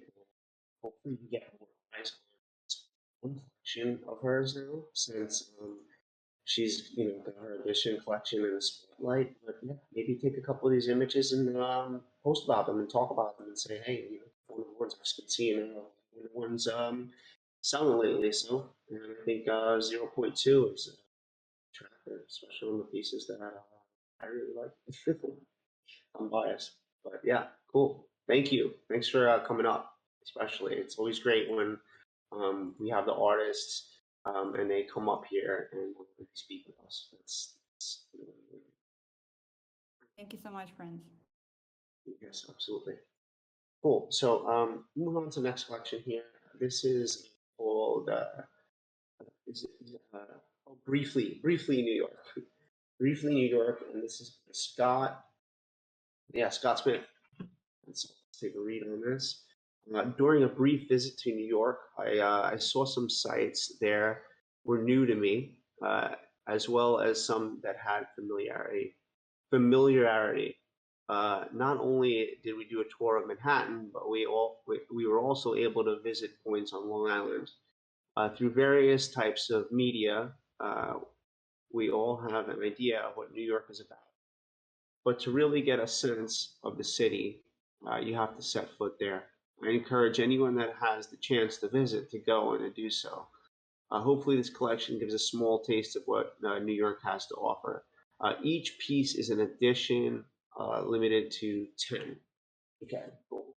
So it's an edition collection. Looks like 2 editions sold. Lifeguard Hill, and the Falcon's Nest. And so let's just see the activity on this. 3 days ago and 4 days ago. It's pretty recent, so it's good. And let me see when these were minted. So if I put it to oldest, or there's a method to my madness. Okay, so this is the first one that was minted. So minted 18 days ago. Okay, so my initial critique on this would be not about the work yet, but about the fact that you've dropped selection of 1, 2, 3, 4, 5, 6 of 7 images times 10, right? These are additions of 10. So you dropped 70 images all at once. And so, seeing as it's minted 18 days ago and you have 2 sales, I personally would have probably reached out to people interested, collectors, etc., prior collectors and such, to see if you can bundle any of this stuff, or if you can get some pre-sales before dropping this many. So let me just take a quick look now at your Twitter. I know you, Scott. Obviously, personally, you're very very supportive. You're always very supportive of tweets that I put out, and MetaJungle, you're retweeting and showcasing, sharing a lot of people. Right? Do really appreciate that. So let's see. July 17th, you put out Small Taste of a Visit to New York, editions of 10. So engagement. 18 retweets, 20 here. You're following. I'm looking at this stuff. Reason, right? 1,743 following. And so, if we look at my engagement and my following, and comparing for a reason here, so almost 14K, and a lot higher engagement here, right? And so even before I put out my images, right, I was skeptical about is this stuff going to be able to sell if I drop this all at once. And so because of that, I've reached out to people and I made sure that I had stuff pre-sold before I dropped anything to build some anticipation, so that when I drop the collection to the public, that I have a certain percentage of it sold out. So something that I think you did here that I would call a mistake, but that's just my opinion, is that you dropped all of these at one time. And so I would probably pull back a little bit here, since you didn't have much collected yet, and you sold one from Lifeguard Hill, right, which is a beautiful image. I really like the shot from you. The colors are gorgeous. The flag is just flying in perfect alignment to where everybody wants to capture the flag. It's just looking like that. I like how you have this one person on the end here, and then the matching people in right here. So, and then even the little bits of yellow here. This image came together really well for me, and that's probably why you had a sale on it. And then the other image that you had a sale on was this shot, Falcon's Nest, right? Which is you were telling me outside Guggenheim somewhere, you have found this shot in the beautiful light here. It's a car, you got that sold, right? And so I think that you can still, since you haven't sold any of these others, right? And I'm not saying that they're not strong. I think this shot is strong, right? This might have Midtown, but why I would personally, I would personally delete this one, I would delete all of the ones that haven't had a sale yet and start small, right? Since you didn't have like any pre-sale sales, and the engagement was not very high, the space is slow, that I wouldn't have dropped 7 items in at once. Especially the fact that to me, there's a little bit going on here that is not cohesive, right? Just because these are all from the New York tri-state area doesn't make it feel cohesive. So right, so you have some of these up-looking cityscape architectural shots, which I really enjoy. This image, it's very dynamic.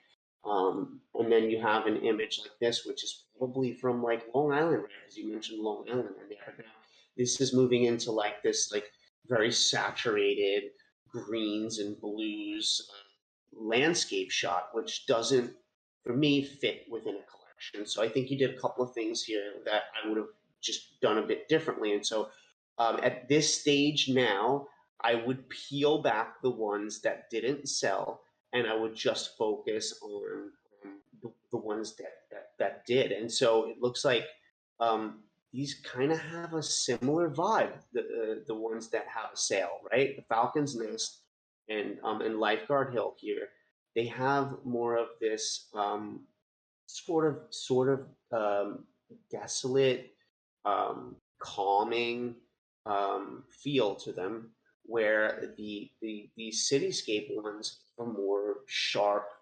dramatic, take you in, sort of feel. That's my overall just first look at it. So hearing that, Zach, how Yeah, can you? I think that's good feedback, and I think once again, I think this is like it's an interesting conversation. Like, why editions? Why what?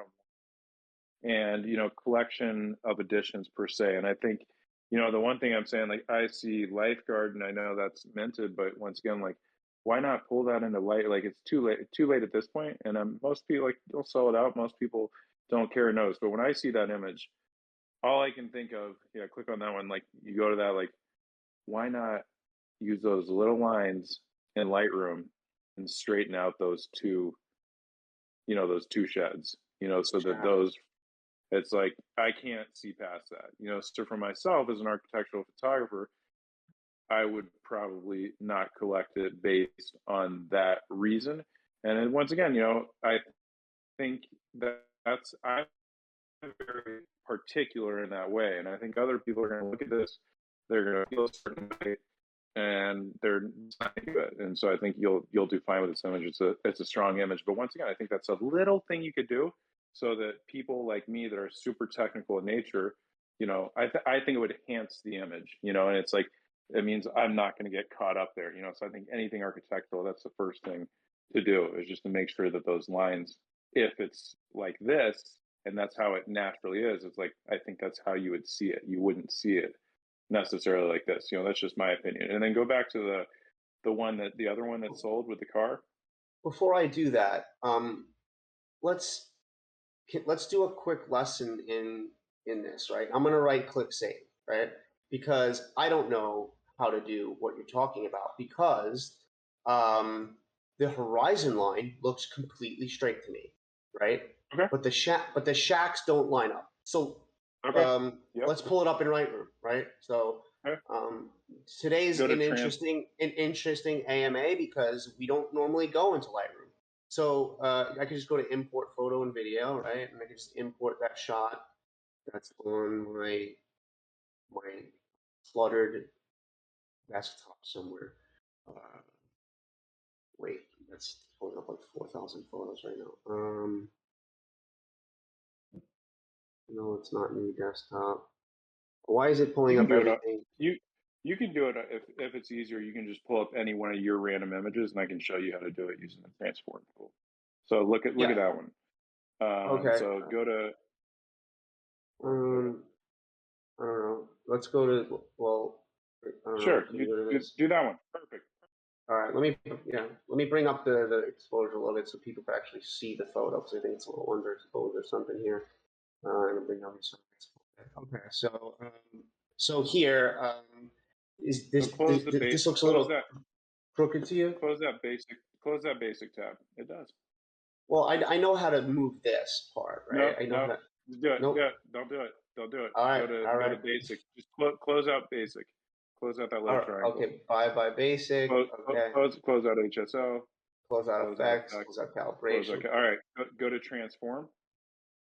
That's this one. Nope. Below lens correction. Nope. Oh, transform. Oh yeah. Okay. Okay. See, I don't even mess with this. Okay. All right. Click on guided. I don't know shit. Guided. Right. Okay.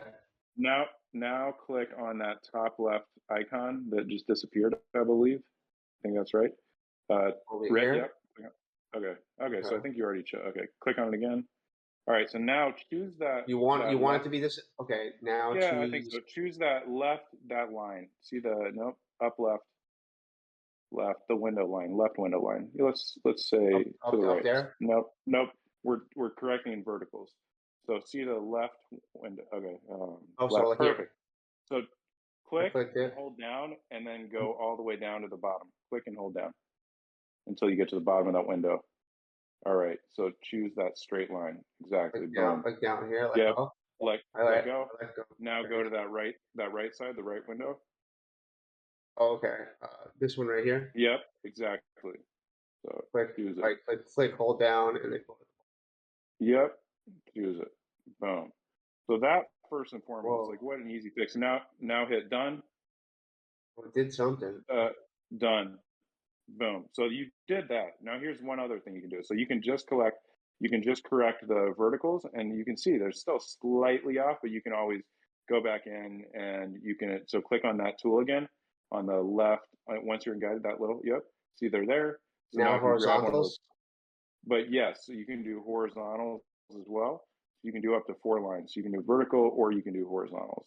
So this is like, this is something I see Whoa. missed all the time, like especially outside of architecture. Because in architecture, I have to do this. This is like, it's like it's essential, But I think in landscape, I often see someone like, dude, just pull in that tool for the love of God and just like do this really basic thing, and it would make such a difference, So I think you see there, it's like for me, that's yeah, So I think it's a really valuable tool. Wow, that's cool. All right, so I'll play with that more. So that's different than just grabbing this and like turning it to the point where you think it looks good. Like, because Yeah, because that's doing it you can hit both. mathematically. Yeah, you can hit Right? both sides, and so you might lose a little bit of the frame, but not much. Oh, okay, cool. Well, yeah. Oh, interesting, man. It's super cool. All right. Well, we got a lesson in how to do that. So that could bring these sheds to be like on the same level, sort of, even though this horizon line looks perfectly straight, Yeah, like the but horizon line from the water. that's horizontal. So it's like it's two different elements. So for example, like this is why you would use it's like you're correcting, and it's not normally the horizontal horizon lines. It's normally the verticals. I don't usually mess with the horizontals. You can, So and I think also So I thought this image was really strong, and I think probably like this is what I would have done. I would release just this as an addition because I think it's such a great image. And but the other thing, once again, with the verticals, I see it super subtle. You might be able to turn it counterclockwise, but I think, once again, before you send this out, just like correct those verticals, just ever so slightly so that, there's not like, don't give anybody an opportunity to get stuck, adjust those verticals. So it's like, people like me who have a hard time seeing past that. And the other thing is like, even if you don't know you're looking for that, often people's minds get stuck on certain things, so why let that be a chance? But I think this image is really strong, and to Mike's point, I think the biggest issue I see with editions is people put out editions, and it's like, especially like editions of say 30, like these are at least 10, but people put out these editions of 30. I'm their collector, they never even sent it to me ahead of time to gauge interest. They didn't send it to other people, and then I look, and it's like you only have 2 sales out of 30. In my mind, I'm thinking like, why in the world did you put out an edition of 30? It's like you didn't have any idea of what your demand was. So I think that's where people really early in editions, I think it's Subodh, I think it's Sarah, worked so hard behind the scenes, Jordan Banks, that, when these editions sold out, you're like, oh my God, these editions sold out, Subodh's, stuff will sell out. And people are thinking, oh my God, like, of course, like, how do you do it? It's like, yeah, because he was busting his ass behind the scenes. I'm not saying that's easy to do, to reach out to people, but I do think that by taking the time ahead of time to make as many pre-sales as possible, you're going to be in a much better place. Because then by the time, if I'm looking at it and 7 of these are purchased, I'm going to have to make that choice that day. I'm going to have to say, okay, if I want it now, I got to buy it. Whereas if I look and, there's 9 available, I'm going to make another choice that day and put this on.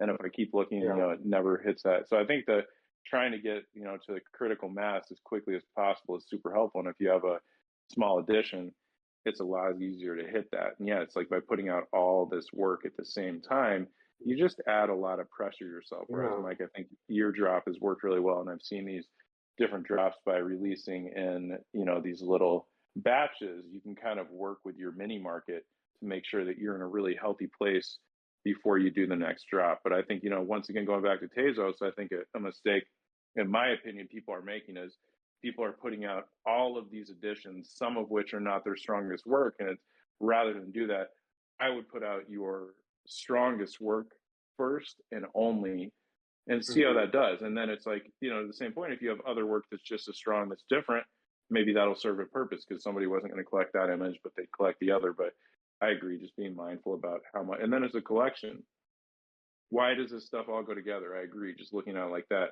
I don't know that it all fits. So I don't know, I think the future of the blockchain is going to be, collections like yours, Mike, where people are being super intentional about a cohesive, larger body of work. Whereas stuff like this, especially as an addition, like I don't know that there's like I don't know why you would put all this stuff together as a collection of an edition unless, you know, I can look at them and they all feel like if somebody was able to look at them and say like, oh, that was shot by the same artist, like that makes certain sense, that makes sense, like that would make sense. But otherwise, yeah, I agree in certain ways, even if it's in New York, I don't know that I would be able to look at this and say that that's from the same person, the same project. Yeah, I think that it's in people's mindset that if they give people more options, they'll get more sales because somebody will resonate with a different image. And I just don't think that it works like that. I think when you give people less options, you make more sales. At least I do. And so like, you know, I agree too. I think Prince Nest is the strongest image, and if you wanted to just uh, sell this one in this edition, which I think is the smartest advice that we could possibly give you, all you have to do is who's the person that got this image, um, Christopher. You could do something like say, "Hey, Chris, can you send me back this image?" If he's willing to do it, and then you could say like, I'll give you, 2 editions of this one because I want to make this, and it'll work out better for him. He'll get 2 editions of it, and then it's going to work out better for you and him because you can explain it to him in a way that like, look, you're better off being involved in something that's going to sell out because then you sell out the 10, and then you move on to the next image after you sell this one out. You move on to the next image that has the same feel and vibe as Falcon's Nest, and then that's how you build a collector base, right? It's way hard to drop all of these and sell them all at once, especially if you don't have if you don't have the same engagement or whatnot that some other people in the space might have. And like, my stuff doesn't just sell out like Zach was saying about Sabot. It's like people don't understand how much work is going on behind the scenes. Like my next drop is going to be of 20 images, and I'm thinking to myself like, oh, it's probably going to be in a week. But like, if I want that to be in a week, like I probably have to like cancel a lot of events that I have to go to. And probably like I'm not going to sleep as much. I'm going to be DMing like tons of collectors, seeing if they still want to buy bundles and be involved in the project. Then I have to think to myself like, how much do I want to release to the public, and who is just going to flip my work and is not interested in holding it, and they're just trying to make a quick buck. And do I want, like, there's so much stuff that's involved in like me DMing people behind the scenes and looking at the climate of the market and what's going on right now, and an additions market or one. It's just so much that goes behind the scenes, and I think people just think like, oh, Mike has a cohesive project and people like his work, and all he has to do is drop it, and it's just gonna.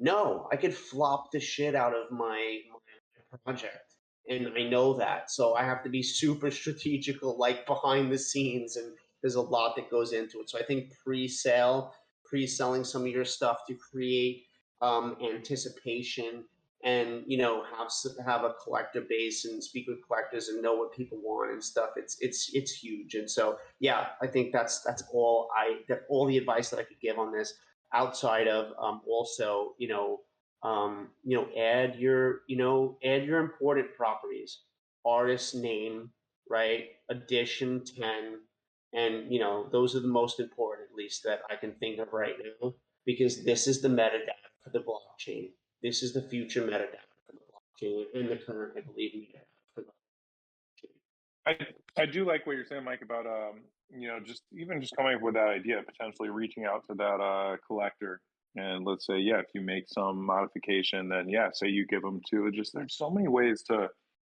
move on. It's like nothing's a mistake. People do different things, and I mean, it's one of the reasons I feel like I've waited so long. In addition to creating and sharing a really cohesive, I'd like to do like a large body of work that just makes sense together. So coming up with the right body of work, but yeah, just getting all those details on point. But I feel like I just have realized, speaking with different artists, I have so much respect for everybody that does have work on the blockchain, because there's so many decisions you have to make. Naturally, people are going to make mistakes or do things that, they'd maybe do differently the next time. So those people that, impress me most are those people that do something and then, they adapt. And I think it's like, they do something, and if it doesn't work for any way, shape, or form, that they actually, do what needs to be done to move forward. And then, it's amazing, when people make these small changes or say, wow, didn't see that coming. And just just keep moving forward. I think it's really important, because I think what's not attractive is somebody like does something, they get stuck, and then they just don't do anything and they just let it sit. I think that's I think it's much more important just to adapt. Do something. If it doesn't work, okay, figure out what can you do to move forward. And I think little subtle changes often are super effective in this space. Absolutely, and just like keeping your legacy in mind, and who you want to be like on the blockchain, because it's permanent, right? And so like, as a photographer, what is or whatever your medium is, what are you really good at that you have figured out that you're really good at, that the rest of the world wants to see, because you're doing it different. Like I said before, like people are aware one of one, so like you can see life in a way completely differently than someone else can. And so like maybe for you, like these moments of like these simple moments are like the ones that really hit, because this is the one that really hits for me. And I told you that like the other day, when you posted it, I really liked this image. And so yeah, this stuff is hard. Like, I mean, I myself, like, and I don't mind admitting this, like I put out like an NFT NYC like commemoration piece, right? And I thought that it would be easy to find 100 people. I actually at first thought it would be easy to find 200 people. From the event, from the photo walk, that I could get in contact with that piece close to nothing. And most people that DM about it will pick it up. And there's just a lot of people that I can't find, and I don't know, that went to the event. So I'm at the point now where I've sold 50 of them, and I have 50 left.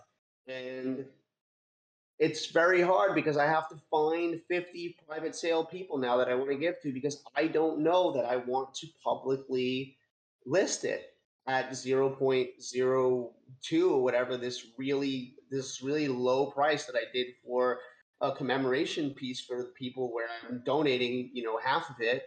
And I'm in a position now where I'm like, do I just sit this at 50% unsold, or do I try to find more people and maybe get it to like? And I'm afraid to release it to the public, because I don't know what the public is going to do. They might take it and just sell it for dirt, and then it's just we have to be so intentional about these things, and there's so much that goes on behind the scenes. And just, man, less is more sometimes. So I'm dealing with that, and I'll figure it out, because I always do.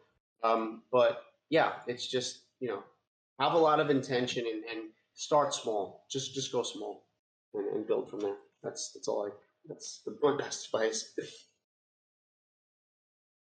But thanks for having me, Scott. We appreciate you, because you're super supportive in the space. But we'll have to move on to the next one here. And you guys could all still hear me, right?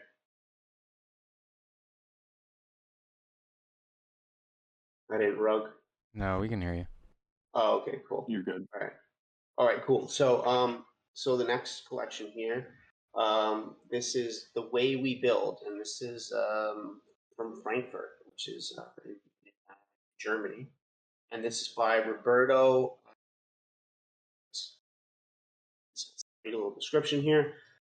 The Way We Build is a series of aerial images which show a different vision of architecture and how it's evolved over the years, making these works unique and in comparison. By making use of newly available technologies such as multi-rotor copters and satellite imagery for research, I was able to provide a better perspective of each building, showcasing to the fullest the uniqueness of each piece. Maybe just to the fullest uniqueness. Maybe we could take that out. It's a little tweak, but we got artist statement there. 9 pieces, floor price 0.3, none collected so far. So yeah, I'll just open up the first image. I talked before with Zach about how he had a shot from above that reminded me of the collection we're talking about today. This is that collection, and I love this aerial view. What's going on here? But the most interesting part of the image to me is actually like what's going on around here with these cars, and then this here. Whole image to me is interesting, but I think there's some cleaner ones in here that work a little bit better for me. You know what this reminds me of? I used to play Sim City a lot as a kid, and I loved that game. It built into a Sim City world.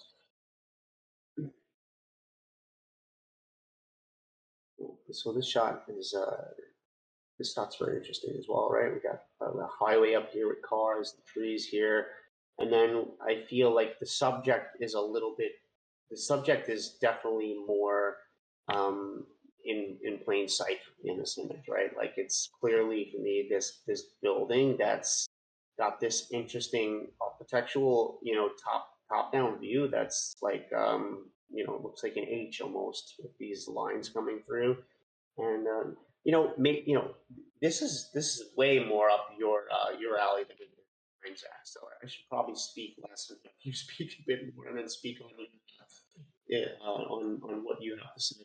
What of seeing these pieces, what would you like me to open?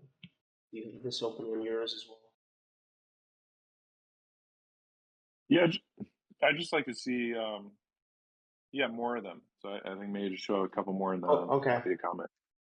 Cool. Yeah. So this one looked like pretty alien to me. When I saw this, I felt like it looked like this I don't know, this control station that aliens had built like on another planet or something. This is a really wild looking one to me, but I guess it's very broken down in this piece.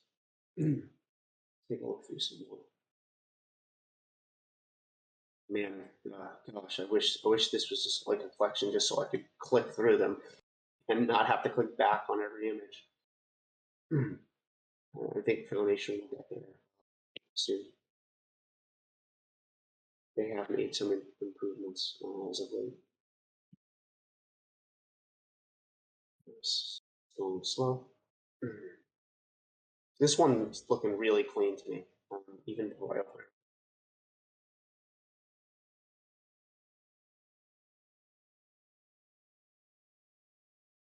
Let me refresh this.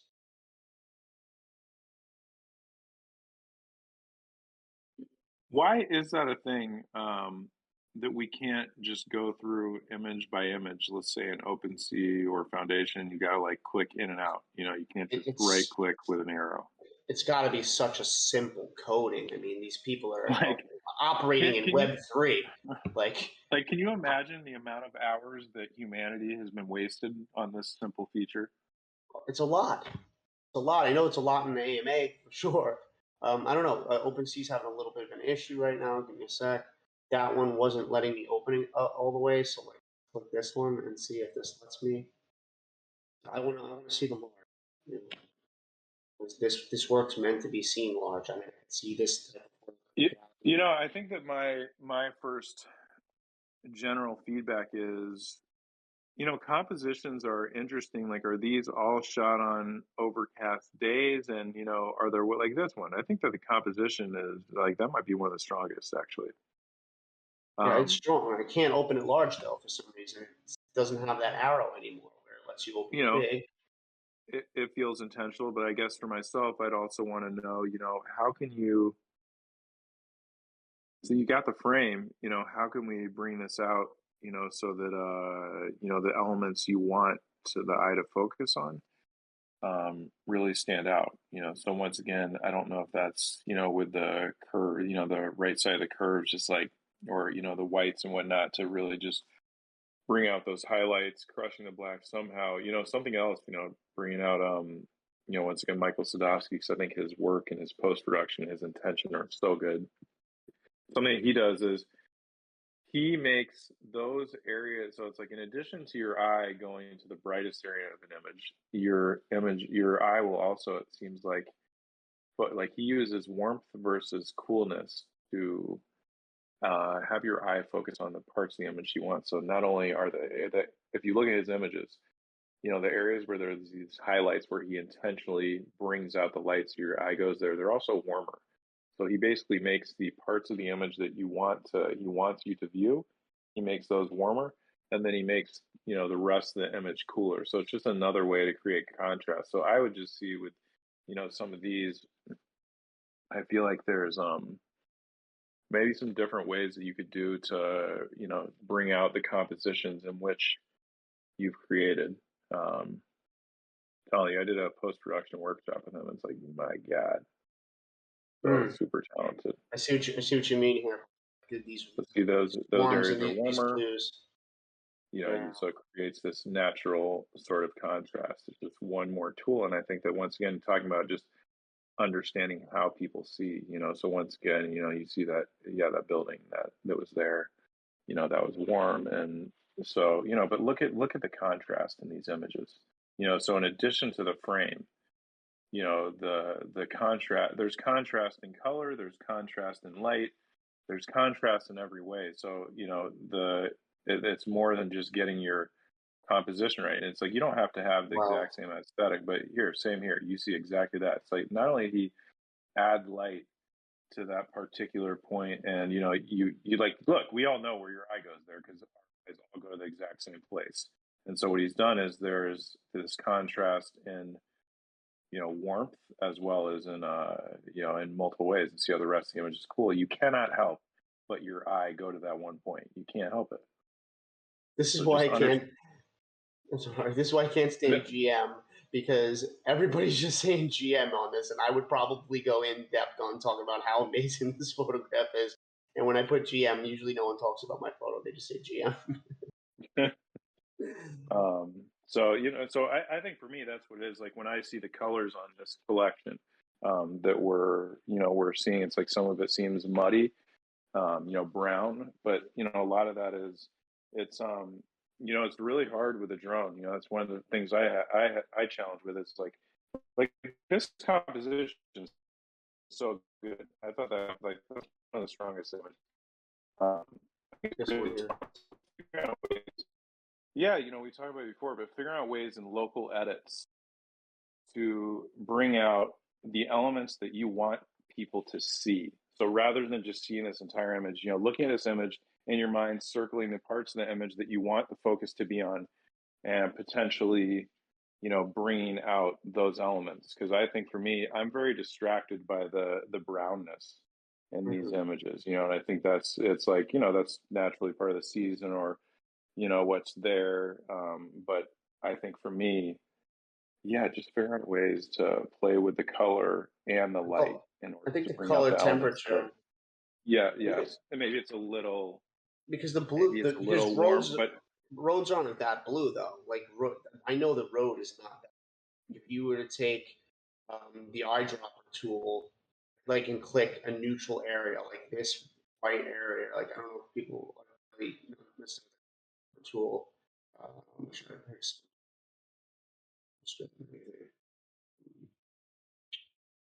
just take an image that would.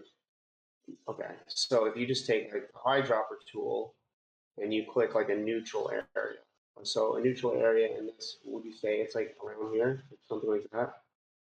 And you're in more of the editing.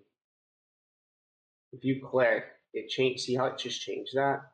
I could do edit, undo, and so it's telling me according to like that neutral area that so if you were to take this eyedrop and put it right here on this neutral area, I think that it would make the color temperature way more true to life in this image. And maybe you don't want it to be true to life. I don't know, but maybe a lot of what's distracting to use that is this color temperature.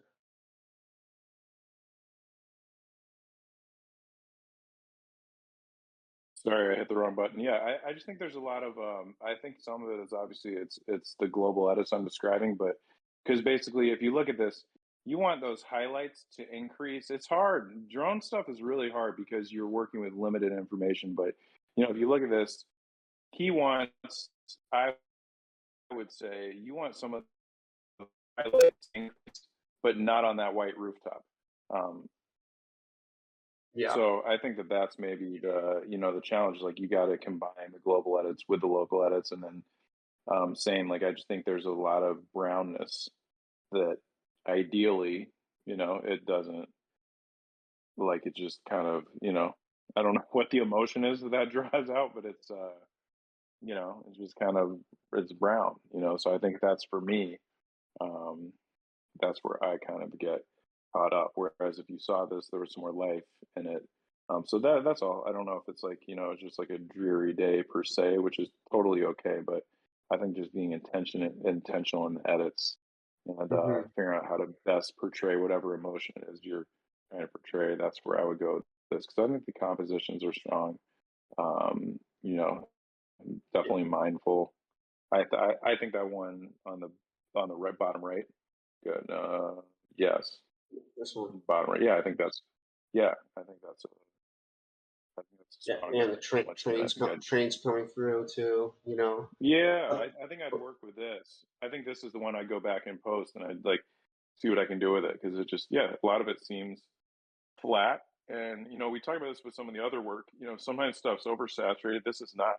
I just think it's and that's something I struggle with, when a couple of years ago when I had all these portfolio reviews, I think because I did all these global edits, I think people wanted to see more contrast and some of the images seem flat because that's one of the hardest things to accomplish is to bring out that contrast. And if you're just doing global edits, I think it's really hard to, bring out those. So I think maybe adding in some local edits would be helpful to bring the eye to where you want it to be. Sure, absolutely. And so since the artist hadn't sold any of these ones yet, and it's not open sea, so you can't just take it away and do these edits. I mean, you do have to permit. I mean, if the market gets back to that level where like we have between 9 and 11 Gwei, it doesn't cost much to burn. That's when I burned a lot of my pieces of foundation. You can still play with new edits and stuff like that. I don't know too much about how foundation works, but maybe a lot lately. I'm really starting to think that just less is more a lot lately, and I would probably just start off with the best 3 images rather than just dropping in all the time. But maybe I'm wrong. I don't know. But that's my approach as of late. And that's exactly why I think. Yeah, I think that's a good idea just to like kind of gauge your interest. And it's like, yeah, you put something out. It's like, yeah, I think that's the challenge. I think with foundation and multiple images that I've learned, or it's like you have some metadata issue is like you got to pay to remit to create. Yeah, it's like that's kind of it's brutal. It's brutal. The gas fees have definitely been lower as of late. Yeah, well, and speaking on that, I mean, if we go to the next collection at this point, this person minted 76, so it's a lot. I don't know if you had anything else left on the next collection. I don't want to jump to this if we still have anything here, but did you have anything closing on this? I mean, I think we covered it. I think we can move on. Yep. Sure. So, this next collection is Morala Roja by Andres Gallardo, and this is doing pretty well, right? I mean, there's 10 owners. They've sold 7.45 Ethereum. That's pretty successful to me. The images are they're beautiful. I love this architectural work. If I had to be, constructive, like right off the bat, like 76. Yeah, 76 is a lot. Like, once again, I'm like, why give people this many options? This image to me here is not nearly as strong to me as you have images in here that are just like so strong, and then you have this, and to me, I'm just like, okay, like, yep, like it has this little nice piece of light, but like I don't get it. I don't get it when I look at that, and there's shots in here like, for instance, pull up something that's like really strong, whatever it's going to be really strong, something like that, or actually was the one really well. Like this here, there's this blue one. Yeah, this reminds me of damn, what's that show that was just crazy on Netflix? Korean show. Somebody knows it. Where the people they're in contests, and last one live wins. Yeah, it's wildly beautiful. Dimensions are crazy. Obviously this architecture, this place is known for this architecture. So yeah, there's a lot of really. Oh, Squid Games. Yeah, there it is. Boss Mom. Thank you. That's exactly it. That look just like to remind me. I love this image too. Wow, I didn't see this before. Yeah, it's really, really, really beautiful.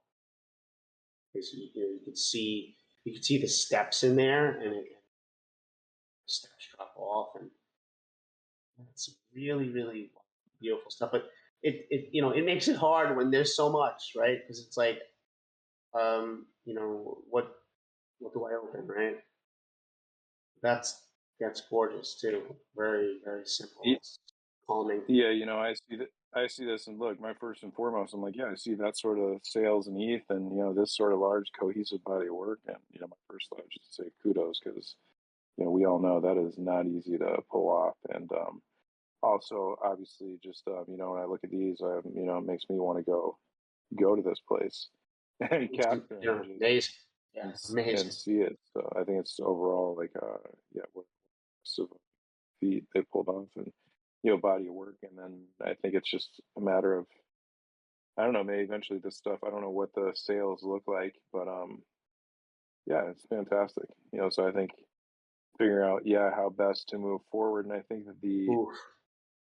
like the way that you're doing it, Mike, with your so many great Yeah. images, and so you're doing with your drop is like, look, so if you did this, maybe you drop it in a certain way, because if you drop everything, some of these sold for an ETH, some of these sold for different prices. So are these priced all differently? Well, this guy's smart. He's picking up like some of the best ones. Giga Chad, Pepe. I mean, I've seen him play. He has a great eye, so he came in. I mean, he probably scooped the best image. Like, this might be the best image in the collection. There's some other good ones too, like those trees that were falling. I see. So are these all auction? Are these all what? Yeah, these must be like 0.35. What are these at, like an auction of 0.35, or were they buying it now? Like, I'm just wondering how this. Oh, one. No, he puts it at whatever he wants. So like, he has this one reserved one, and he last sold this for 0.35. Oh, NorCal guy bought this too, so that probably boosted him too, because NorCal guy is a beast in space as far as a collector goes. Yeah, so you have some good name collectors in here. Some good images, not good, great images. Love this. I have a hard time, just because if I were to come here and I had the capital and I wanted to buy something, I have to look through like so many images. It's just, it goes back to also, for me. What? If you look at the sales, like he's got, say, 7.45 in sales. So I think it's like he's got a massive collection. But if you look, It's not yeah, a lot of it's like people. Giga Chat Pepe. It looks like bought like multiple images at one each. So he's got a massive body of work. So I don't know. As far as sales, I'd say it's been like he's got some big collectors in there. It's yeah, it's like a super strong collection. It's big, but it looks like it's been a lot of big sales. So there's a lot of available images. So I don't know what the best way to move forward is, but I've got to say, I think as far as creation and like total volume, like it's done a hell of a job. Yeah, and I think it's because the work is so good. Exactly. No, it's like the work is really strong, but I do think there is, something to be said about how you're talking, Mike, you're releasing. I look at row homes, high rises, when basically you reward those people that have collected in your first drop. And I think that's definitely an effective way. So I think for a body of work this big, so maybe to release it in batches per se, whereas you do some release and then maybe in some ways you do an allow list or incentivize somebody. Maybe the for example, with at least the first one going from Chris Hytha with row homes to high rises, you have this floor of about 3 ETH on row, 2 to 3, and then he allowed anybody who had a less, yeah, and then the rest went up for auction. So it just incentivized stuff to sell. Then he raised it. This next one, it was the same thing.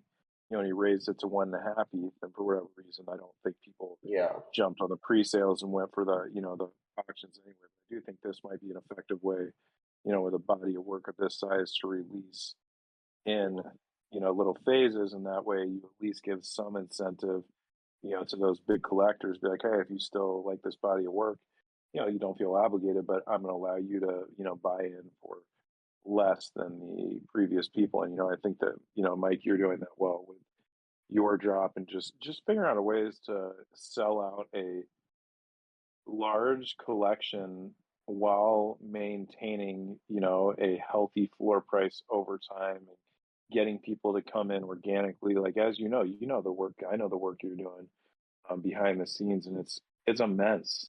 I think it's like, for a body of work like this, there's so many things that go into that thought process. And it's also IRL. Like, it's also IRL meets like after this, like this will probably end at like 4:30, and like the guy from NFT Now, like the like the creator of NFT Now, like just texted me his number, and he's like, hey, come to this party tonight, and it starts at like 5 something. I'm like, I just go. Like, I'm tired, but I might just go, because like these people are like really big, like in this space, and they're like inviting me to this. So it's like, just go. There's a lot of work. But if you guys want to study a marketing master, then I would look at Dave, Dave Krugman. I mean, I spent a lot of time with him in person last night.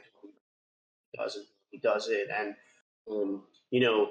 his one of ones on super rare is most important pieces, right? And so if you buy a one of one from him, super rare, then you get a free mint from his drive collection, right?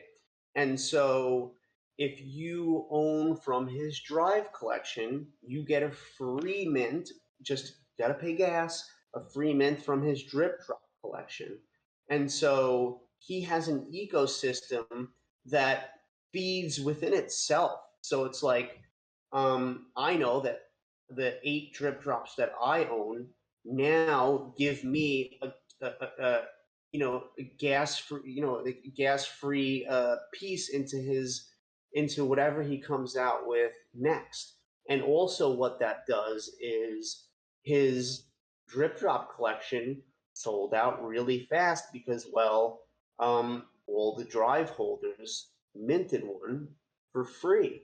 All his drive holders minted one for free, and what did that do? That built momentum, because sales happen fast. So like, man, there's people that, like, I would put him at the top of like a market as far as marketing goes and how to look at things, because I'm looking at the way that he does things now, and I'm thinking to myself, like, oh, like when I'm on super, which is hopefully soon, like the person who buys my Genesis piece is going to be rewarded in some way within my Lost in Transit collection, or whatever. They're going to be rewarded in some regard. I'm going to build an ecosystem in a way that he's built his, not exactly how he's built his, but you take ideas and you learn from the greats and you figure out how to implement that into your own strategy. And if you have no strategy at all, and what you're going to do is just drop a collection in and then hope that just like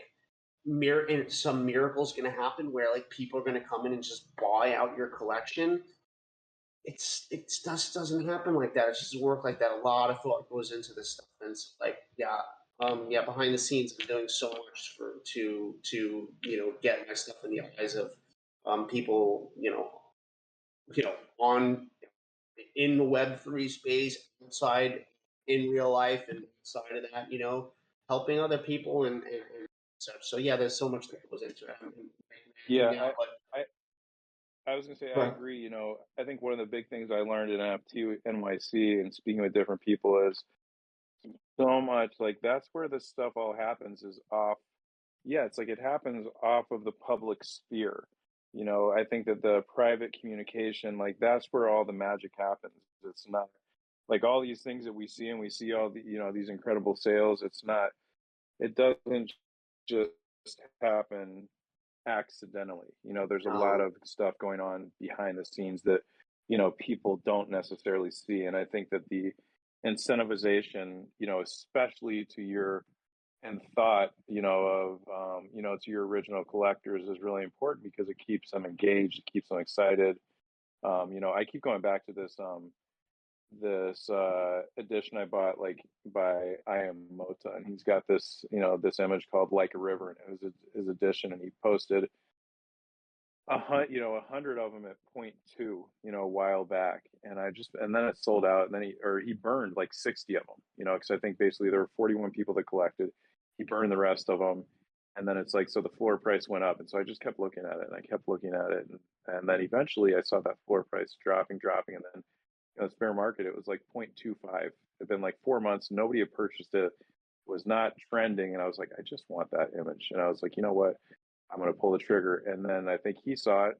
And eventually, he put out some tweets like, hey, for, the holders of my edition, I'm going to do an airdrop, 1 of 1. Automatically, the floor got bought out. The 3 he had available, people bought 0.25, so smart. 0.25.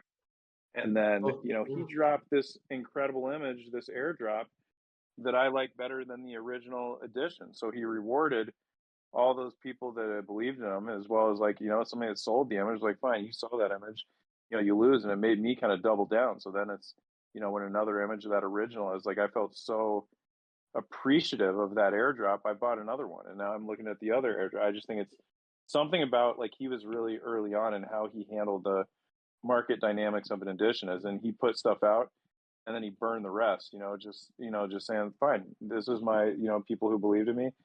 And then you basically just, you just show so much respect and love to those people that believed in you, it just creates this natural bond, so I think there's, a lot to be said about, adapting and, making different moves and rewarding your early collectors. I think that's yeah. I mean, take out a notepad and write down these things that you see when you see people doing these things, and you're like, oh wow, that was genius what they just did, and write it down, like, and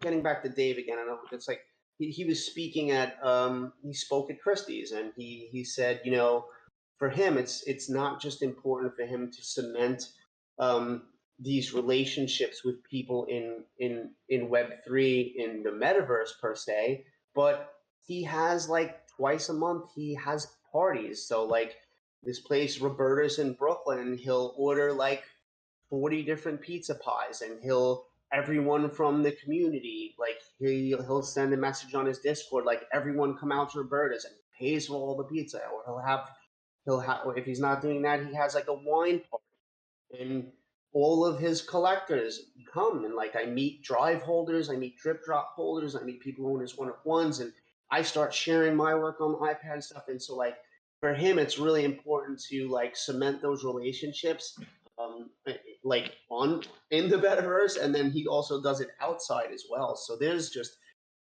so many layers to this to being an artist here, but also coming at it from like a business perspective.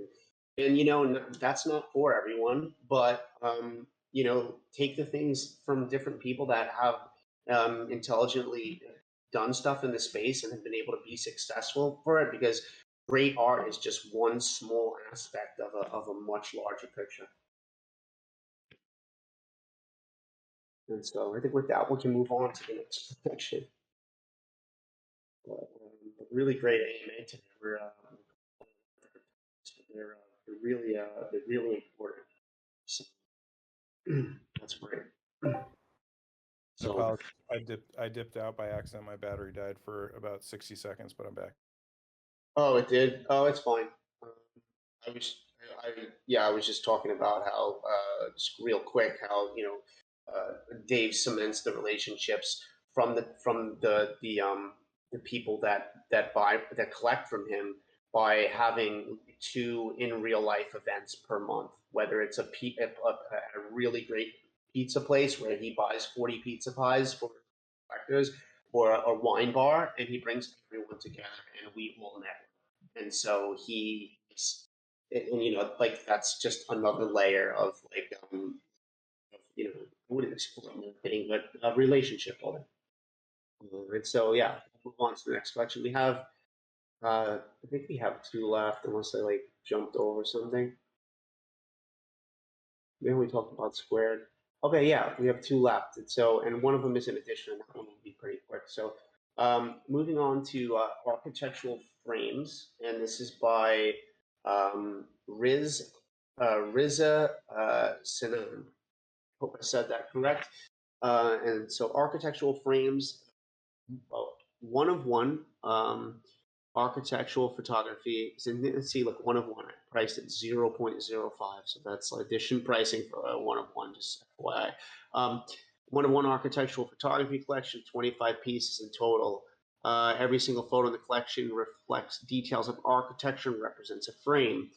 These photos were taken in different places. About the artist, 34 years old, architect. So he's an architect. Another architect taking architectural photos today. Interesting. Passion in photography and videography, based in Mannheim, Germany, Turkish plus German. Okay, cool.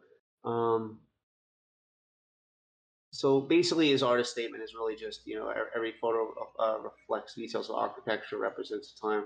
These sort of taken a different place. They could probably expand a little bit on your artist statement, a little bit less about like yourself, but more about like maybe why architecture, what it means to you, etc., or whatever that is. But looking at these from the grid, cohesive, 100%. So like the cohesion is like it's really spot on. Price, super attractive, right? One of one, and for 0.05, really attractive pricing. So if I'm just looking at this, this stands out to me right away. And this one's not bought. I really loved the frames within the frames within the frames within a larger grid of frames. Something interesting about these 3 little lights here, and also the different light in the windows that make this all the same, but also different. Square. Something completely different square. Let's open up this one. This one grabs my eye. Light and shadow. Super interesting. Love the highlights here on this side, and the darker where you can see the metals here, and it's beautiful. Textured work. Let's see this. Tidiness. Another one really interesting. I love how the blinds are all closed on all 6 windows here. And then the rest we have these reflections from the sky. You can see a lot of grain in here. I don't know if the images are a little over processed for me. They might be. Feels a little bit like a charcoal drawing. and a lot of people really like that on some of these, my personal taste. I probably have pulled back a little bit on the ones that really show that, like this one. But I think for some, like, let's see, well, what's this? This looks cool. Strictly. Yeah, this doesn't seem overprocessed to me at all, and very interesting the way they line things up. And yeah, so I mean, I'll let you speak on some of this because the symmetry seems like it's really here in these ones. I'm sure that's something you can appreciate. Yeah, I think this is a collection that afterwards I'm gonna go through. I want to spend more time with it. Clearly, the attention to detail is there, and I know for myself, when I started out shooting, a lot of commercial properties and really incredible buildings, lobbies, and whatnot. But I think as I started to develop, I think I wanted to, and I still want to continue to work with more architects because I think that the attention to detail, um, it's like I want to work with people who care as much as I do about the image, and Mm-hmm. definitely architects are, they do, and I just see, yeah, it's like other than an architectural photographer who's going to see these lines and whatnot clearly the architects, and I think it's clear within these images, that your vision here is, yeah, Yeah, succinct. So I'd like to take a closer look, and I agree, like, look at 0.05. I yeah. mean, I I mean, think yeah, I think you're gonna, it's like you just need the right collector to come in here and see. Yeah, will you click on that bottom right one, all the way on the bottom right? yeah. I also want to see the activity and the history because I don't. There's no way he originally saw this. I don't think. So yeah, I think you find the right collector in there, and they're just going to buy 4 or 5 of these. Um, Oh wow, he and always was selling it for 0.05, even 5 months ago. you know, something I'm noticing, I'd be curious, what the artist's thought is. Like, I think with some of these, um, I think with some of these, you might be able to potentially bring out a little bit more contrast. Your composition is perfect, but I think bringing out whether it be the highlights or the whites, just I mean This one that. has it. This one has the contrast. Well, I think that's a super strong one, but I think, even I believe, from my perspective, even more so, I think you could do it just to continue to emphasize, um, you know, the shape. So I think for myself in different ways, kind of like you were saying, maybe it's and once again, I'd be open to, I think that's artistic interpretation. So I think, like you're saying, in certain ways you feel some of the images are over processed. I think it's just, maybe it's the choice in which how they're processed. But if you look at these, obviously, it being a black and white collection, the reason being, shape is much more important in this vision than color. So because shape is so important, I would be looking at ways that I can, truly bring out the shape. And so any way to kind of bring out the contrast, I feel could be really effective, just to emphasize the shape. So that's what I see in these, where I think could, like, if you just made these just pop out of the screen. So all you're seeing, like, shape is just punching you in the face. Like, that's, I think, for me, where I think these could go next level. And I think that's just a matter of, yeah, but I mean, really good. I think this is a really So strong too. collection. I know Super surprised. Surprised, with if that I'm being, attractive pricing, right? yeah, Surprise super. what? I'm just surprised if this has not had sales yet. I am surprised, but I'd be curious, what the artist Well, thought. see, it's probably if you don't have sales, then it's probably within the artist. Like, so I mean, their pinned tweet has nothing to do with this, right? So you know, this is probably an edition, right? So edition's limited to 5, collection of 6 images.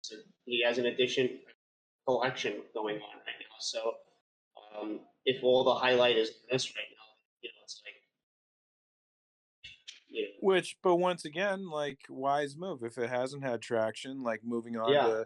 to, figuring out ways to make other stuff potentially work, or figuring out ways to just be seen. So maybe it's just making, yourself visible. But I think this is the point within the space. Is like you see images, you see sales, and the quality is not necessarily at all related to sales. And like I know that we're connected and we follow each other, but I don't know that I've taken the time yet to truly explore and look at that collection.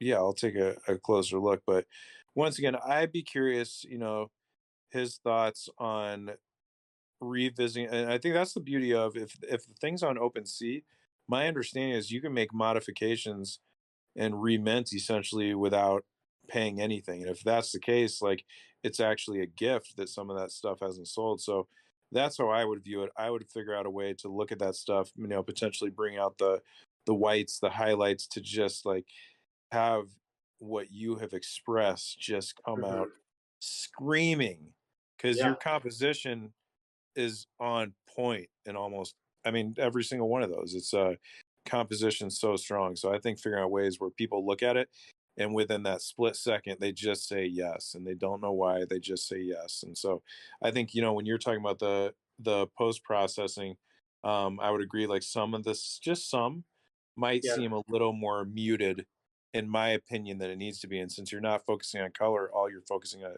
is on contrast. I think that one simple move could make some of those images like instantly collectible for certain people that see them at 0.05, because I think that's really enticing. And or figure out ways, within your editions, like, hey, if you collect this you get an edition, or vice versa. There's lots of different ways I think you can incentivize people to buy. But overall, I'd appreciate seeing your vision, and I'll definitely go through your work and profile, because I think you got some really strong stuff there.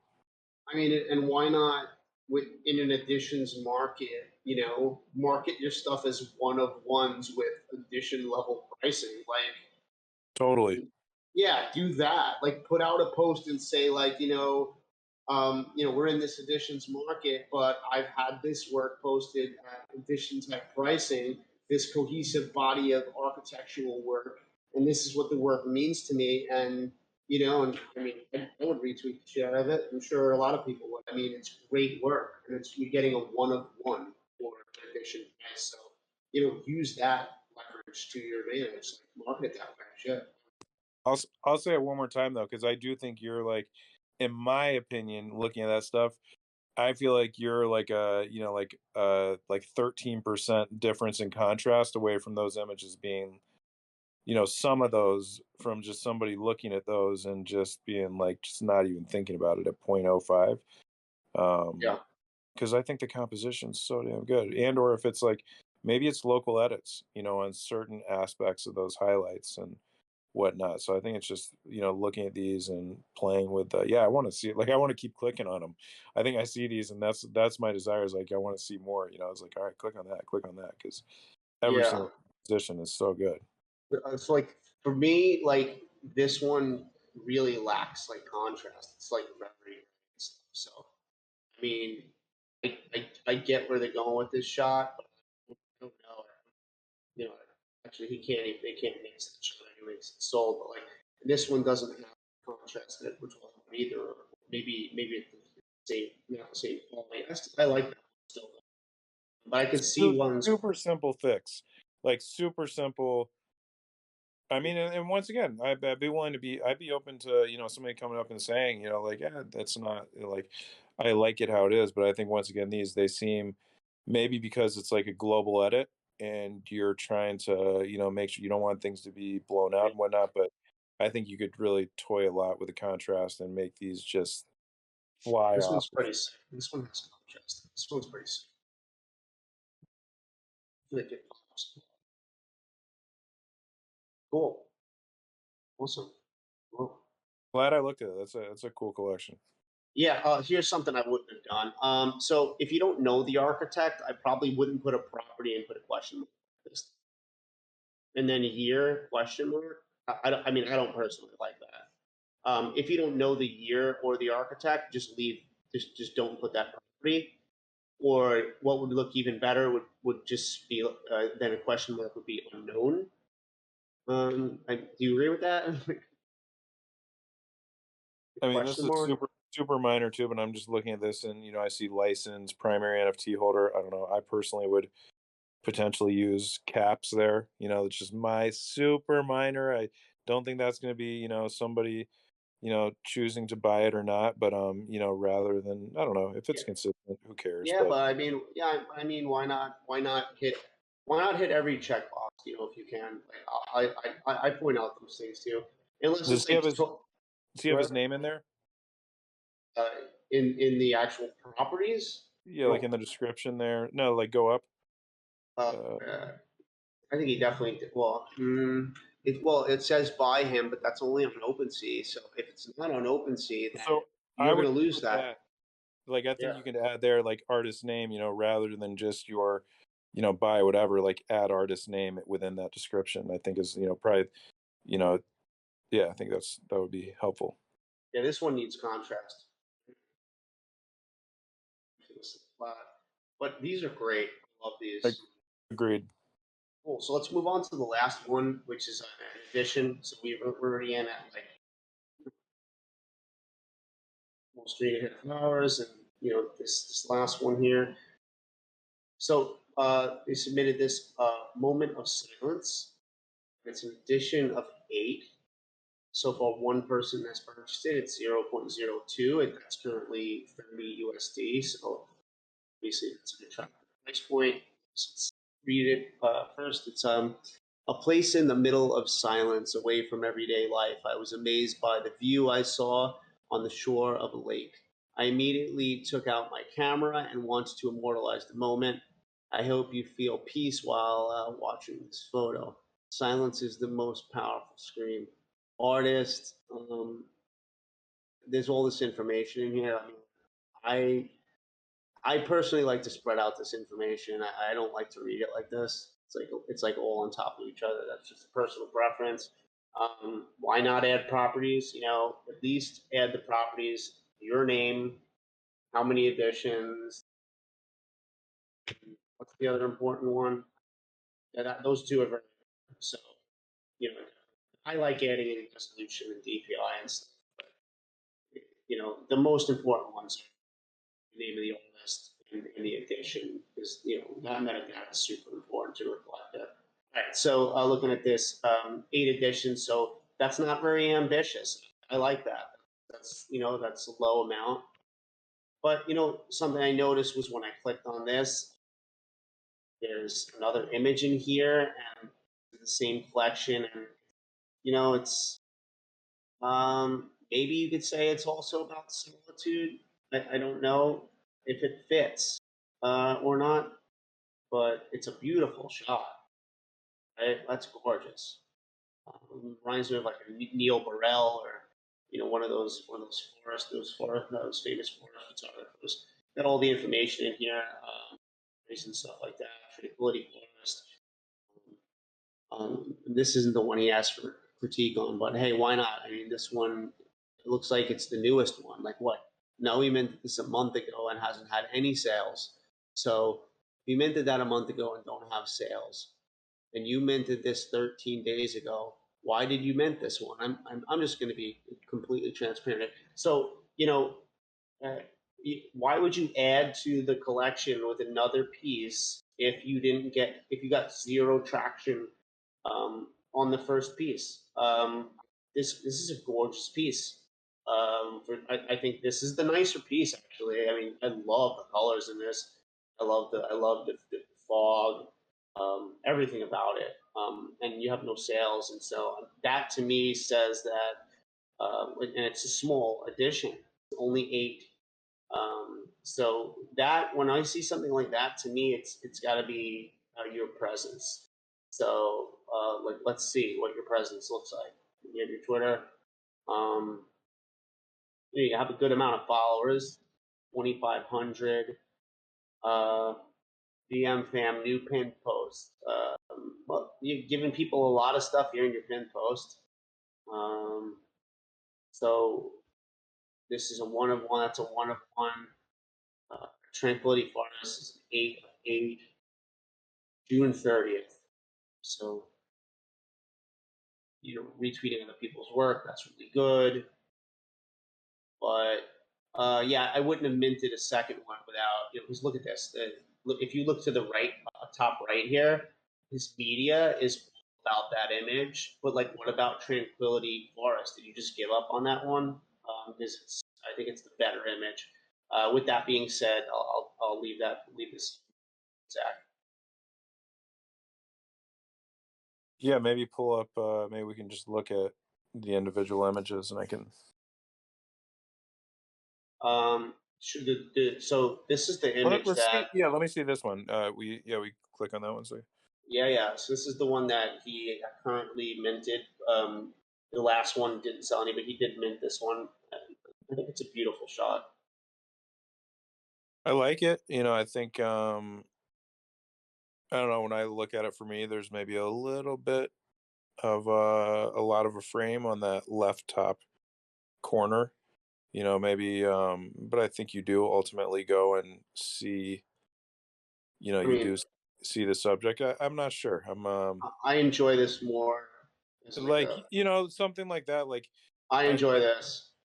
or it's like it could be like a normal 2x3 sort of crop, but I do think maybe it's like I think there's a lot of empty, Negative.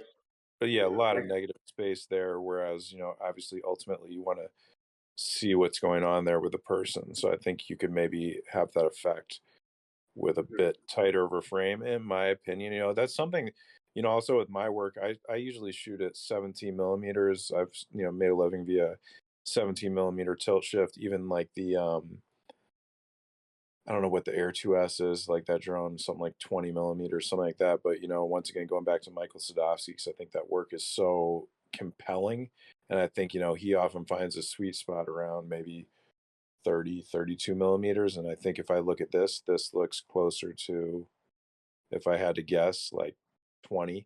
And so I think that once again, something about getting in a bit tighter would just bring a bit more emotion into that. And so that's my only thought there, that it could be a bit tighter. But if I'm trying to look, it's like, look, if I was buying editions and I knew that artist and I was connected, I don't see any reason why I would not buy that edition. Yeah, sure. So I don't see any reason why I wouldn't buy this one. Let me see this one too. This one, I think it's really nice. Really nice job. I would say there's one thing that I do see here, and I think you especially see it against the black frame. With anything, the transitional, like the corners. And if I look at that, the left corner, it kind of fades out because there's a tree there. It's dark. The corner yeah. kind of fades away. So I think framing that in a way where the corner has that contrast, so you can see the edge of a frame rather than even allowing my eye to ever get caught up. I think would make this image more powerful, because I think that the way that he's chosen, or she has chosen, to process it and to, like, it's gorgeous. You're right. The way the light's coming in, I really like it. Me too. So, so the biggest thing here for me would be like, just eyes needs to be in there. Eyes need to be in this. Maybe create a nice pattern too. And where's the picture here? That goes here. Looks a little incomplete. Also, like your artist statement. Welcome to the home of this collection on OpenSea. Discover the best items in this collection. So that's a generic statement that comes from probably minting.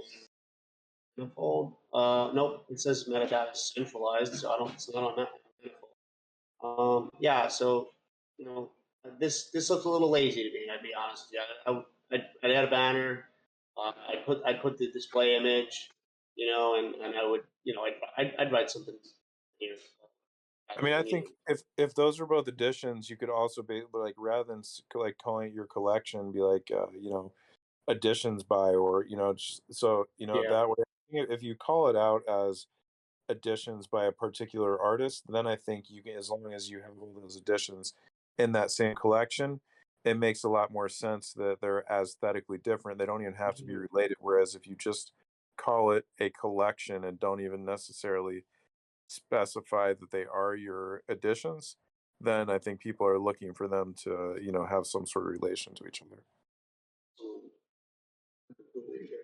Yeah, I mean and that's all I have on this collection here. I think this artist knows how to make some beautiful images. Just helps be a little more tactful in setting up your OpenSea page, and also adding your Twitter on here, your Twitter link, your Instagram link, all that stuff that's important. And it looks like they did the properties. They got the additions in there. Um, additions, name of the artist. There you go, killer. That's the important stuff right there. That we're not seeing. And definitely talented. Oh yeah, definitely talented. So I mean, with that, I think we covered everyone. So closing thoughts for me. Really amazing AMA today because we got to show some stuff in Lightroom. I learned a lot of stuff from you about just like how to look at the images just more technically, and not only that, how to look at edges of the frames, and how highlights, and just like correcting those vertical, what is it called, like those you showed me with that tool to correct the Verticals. horizons.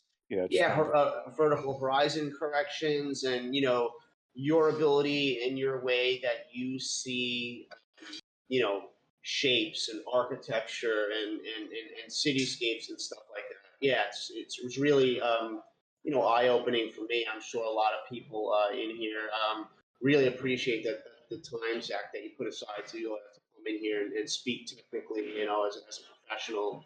And we really appreciate you here in the space. You've been collecting from emerging artists all the way up to well-known artists, and you really support a lot. And so I appreciate AMA today. I thought it was a really, really great one. It's very different. Thank you. Thank you for having me. Yeah, no, absolutely. Love it, man. And yeah, Goon, do we got a PO-app today? Yeah, I'll put it in the chat, but I just wanted to. That's a funny gif. Just wanted to echo what you're saying. Like, thank you, Zach, for taking the time to come and do this and spend 3 hours of your life looking at these images and helping people. I think the artists really appreciate it, and I know that we all do as well. So thank you for that. Thank you, Mike. Thank you. Thanks, MetaJungle. Yeah, agreed. Thank you, and you're welcome. And thanks everybody who is here and listening. And yeah, if there was anything interesting or anybody who's here who had images or has any follow-up, like please by all means, hit me up in the DMs. And I think I was probably also focusing more on the images rather than the artist. And so I think I'll go back and look at those links and make sure I am connected to everybody who did take the time to share and put yourself up there and out there. And I think the other thing I'll say is like, look, this is just my commentary is like, this is just my opinion, and I think it is really helpful to get. I think this is something that's missing in the space. If I'm being honest, I think of getting feedback, and it's like not just for me, but for saying this, this is kind of like when I've done portfolio reviews. Most of the time, what they are through like the Palm Springs Photo Festival has a really strong one, and you choose people, and I did about 20 of them at a time, and it changed my life 2 years ago, because I'd never done a portfolio review. And so it's basically like these little Zoom sessions, 15 to 20 minutes. That's why my website is the way it is. I literally designed it for somebody to be able to go through with me and collaborate with me. And I've made all these buttons, and just so I could basically have a portfolio review with somebody online. But I think it's so helpful, because I think the more you do with people who you want to listen to and understand, it's like if you start to get that same feedback from multiple people who you trust, then I think you can start to realize that, oh, this is legitimate feedback. But yeah, I know for me that's been really helpful, and I think that's one of the things about the space I think can be a detriment, is that people go up and you speak in these spaces. I think especially these big spaces, I don't think, typically speaking, you want to be it's like give praise in public, give critiques in private. So I think, having, smaller, more intimate spaces like this probably actually make more sense for a review. And once again, if something's already out and it's minted, I don't know that it makes sense to go out there and like be publicly, critiquing something to some Yeah, extent, because there's nothing you good can point. do about it. You want to make those sales, and I think it is subjective. But that's the other point I'm making, is like anything I'm saying is completely subjective. And those people who I communicate with the most, it's like I give my perspective, but they will also let me know if they think I'm wrong, or it's like, or just say like you're out of your element. And I love that. I love that when an artist or somebody can be so confident in what they're doing and tell me why I'm wrong. And so once again, I just want to say, like, this is just my opinion, like, take it or leave it. And I'm just sharing how I feel when I look at these images. Nothing I'm saying is is correct. It's just my thought. Yeah, same. I feel the same way about my own. I'm just here to try to help in the best way possible. And I think that you got to be honest and so sometimes constructive feedback, and we got to do it the right way without trashing someone's work, telling them stuff that that's not them or that they don't need to hear. No, this is the right way to help people. So my best friends in my life, they don't tell me everything. They'll let me know doing something more capable than what I'm actually doing. They're just actually doing. Those are the people that I know that really care. That really care about my evolution, and so understand.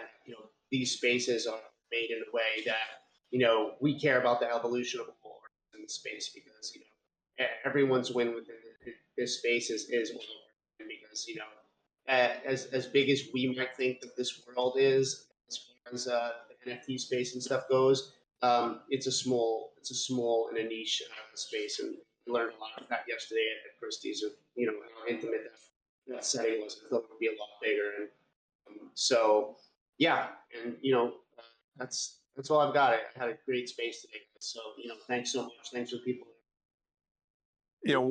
One last Yeah, thing that go ahead. I wanted to add is, like, yeah, I think about all the people that took the time to be here and are getting their images critiqued. I think that says something about yourselves and where you're at in your journey. Because I know for myself, I was a photographer for years, 15 or so, before I even got my first image, like truly like image critiques. And I think that you have to be at a certain point to get to that point where you actually want to receive that legitimate feedback. And I think that's how people improve, by actually taking the time to hear people's perspectives. 100%.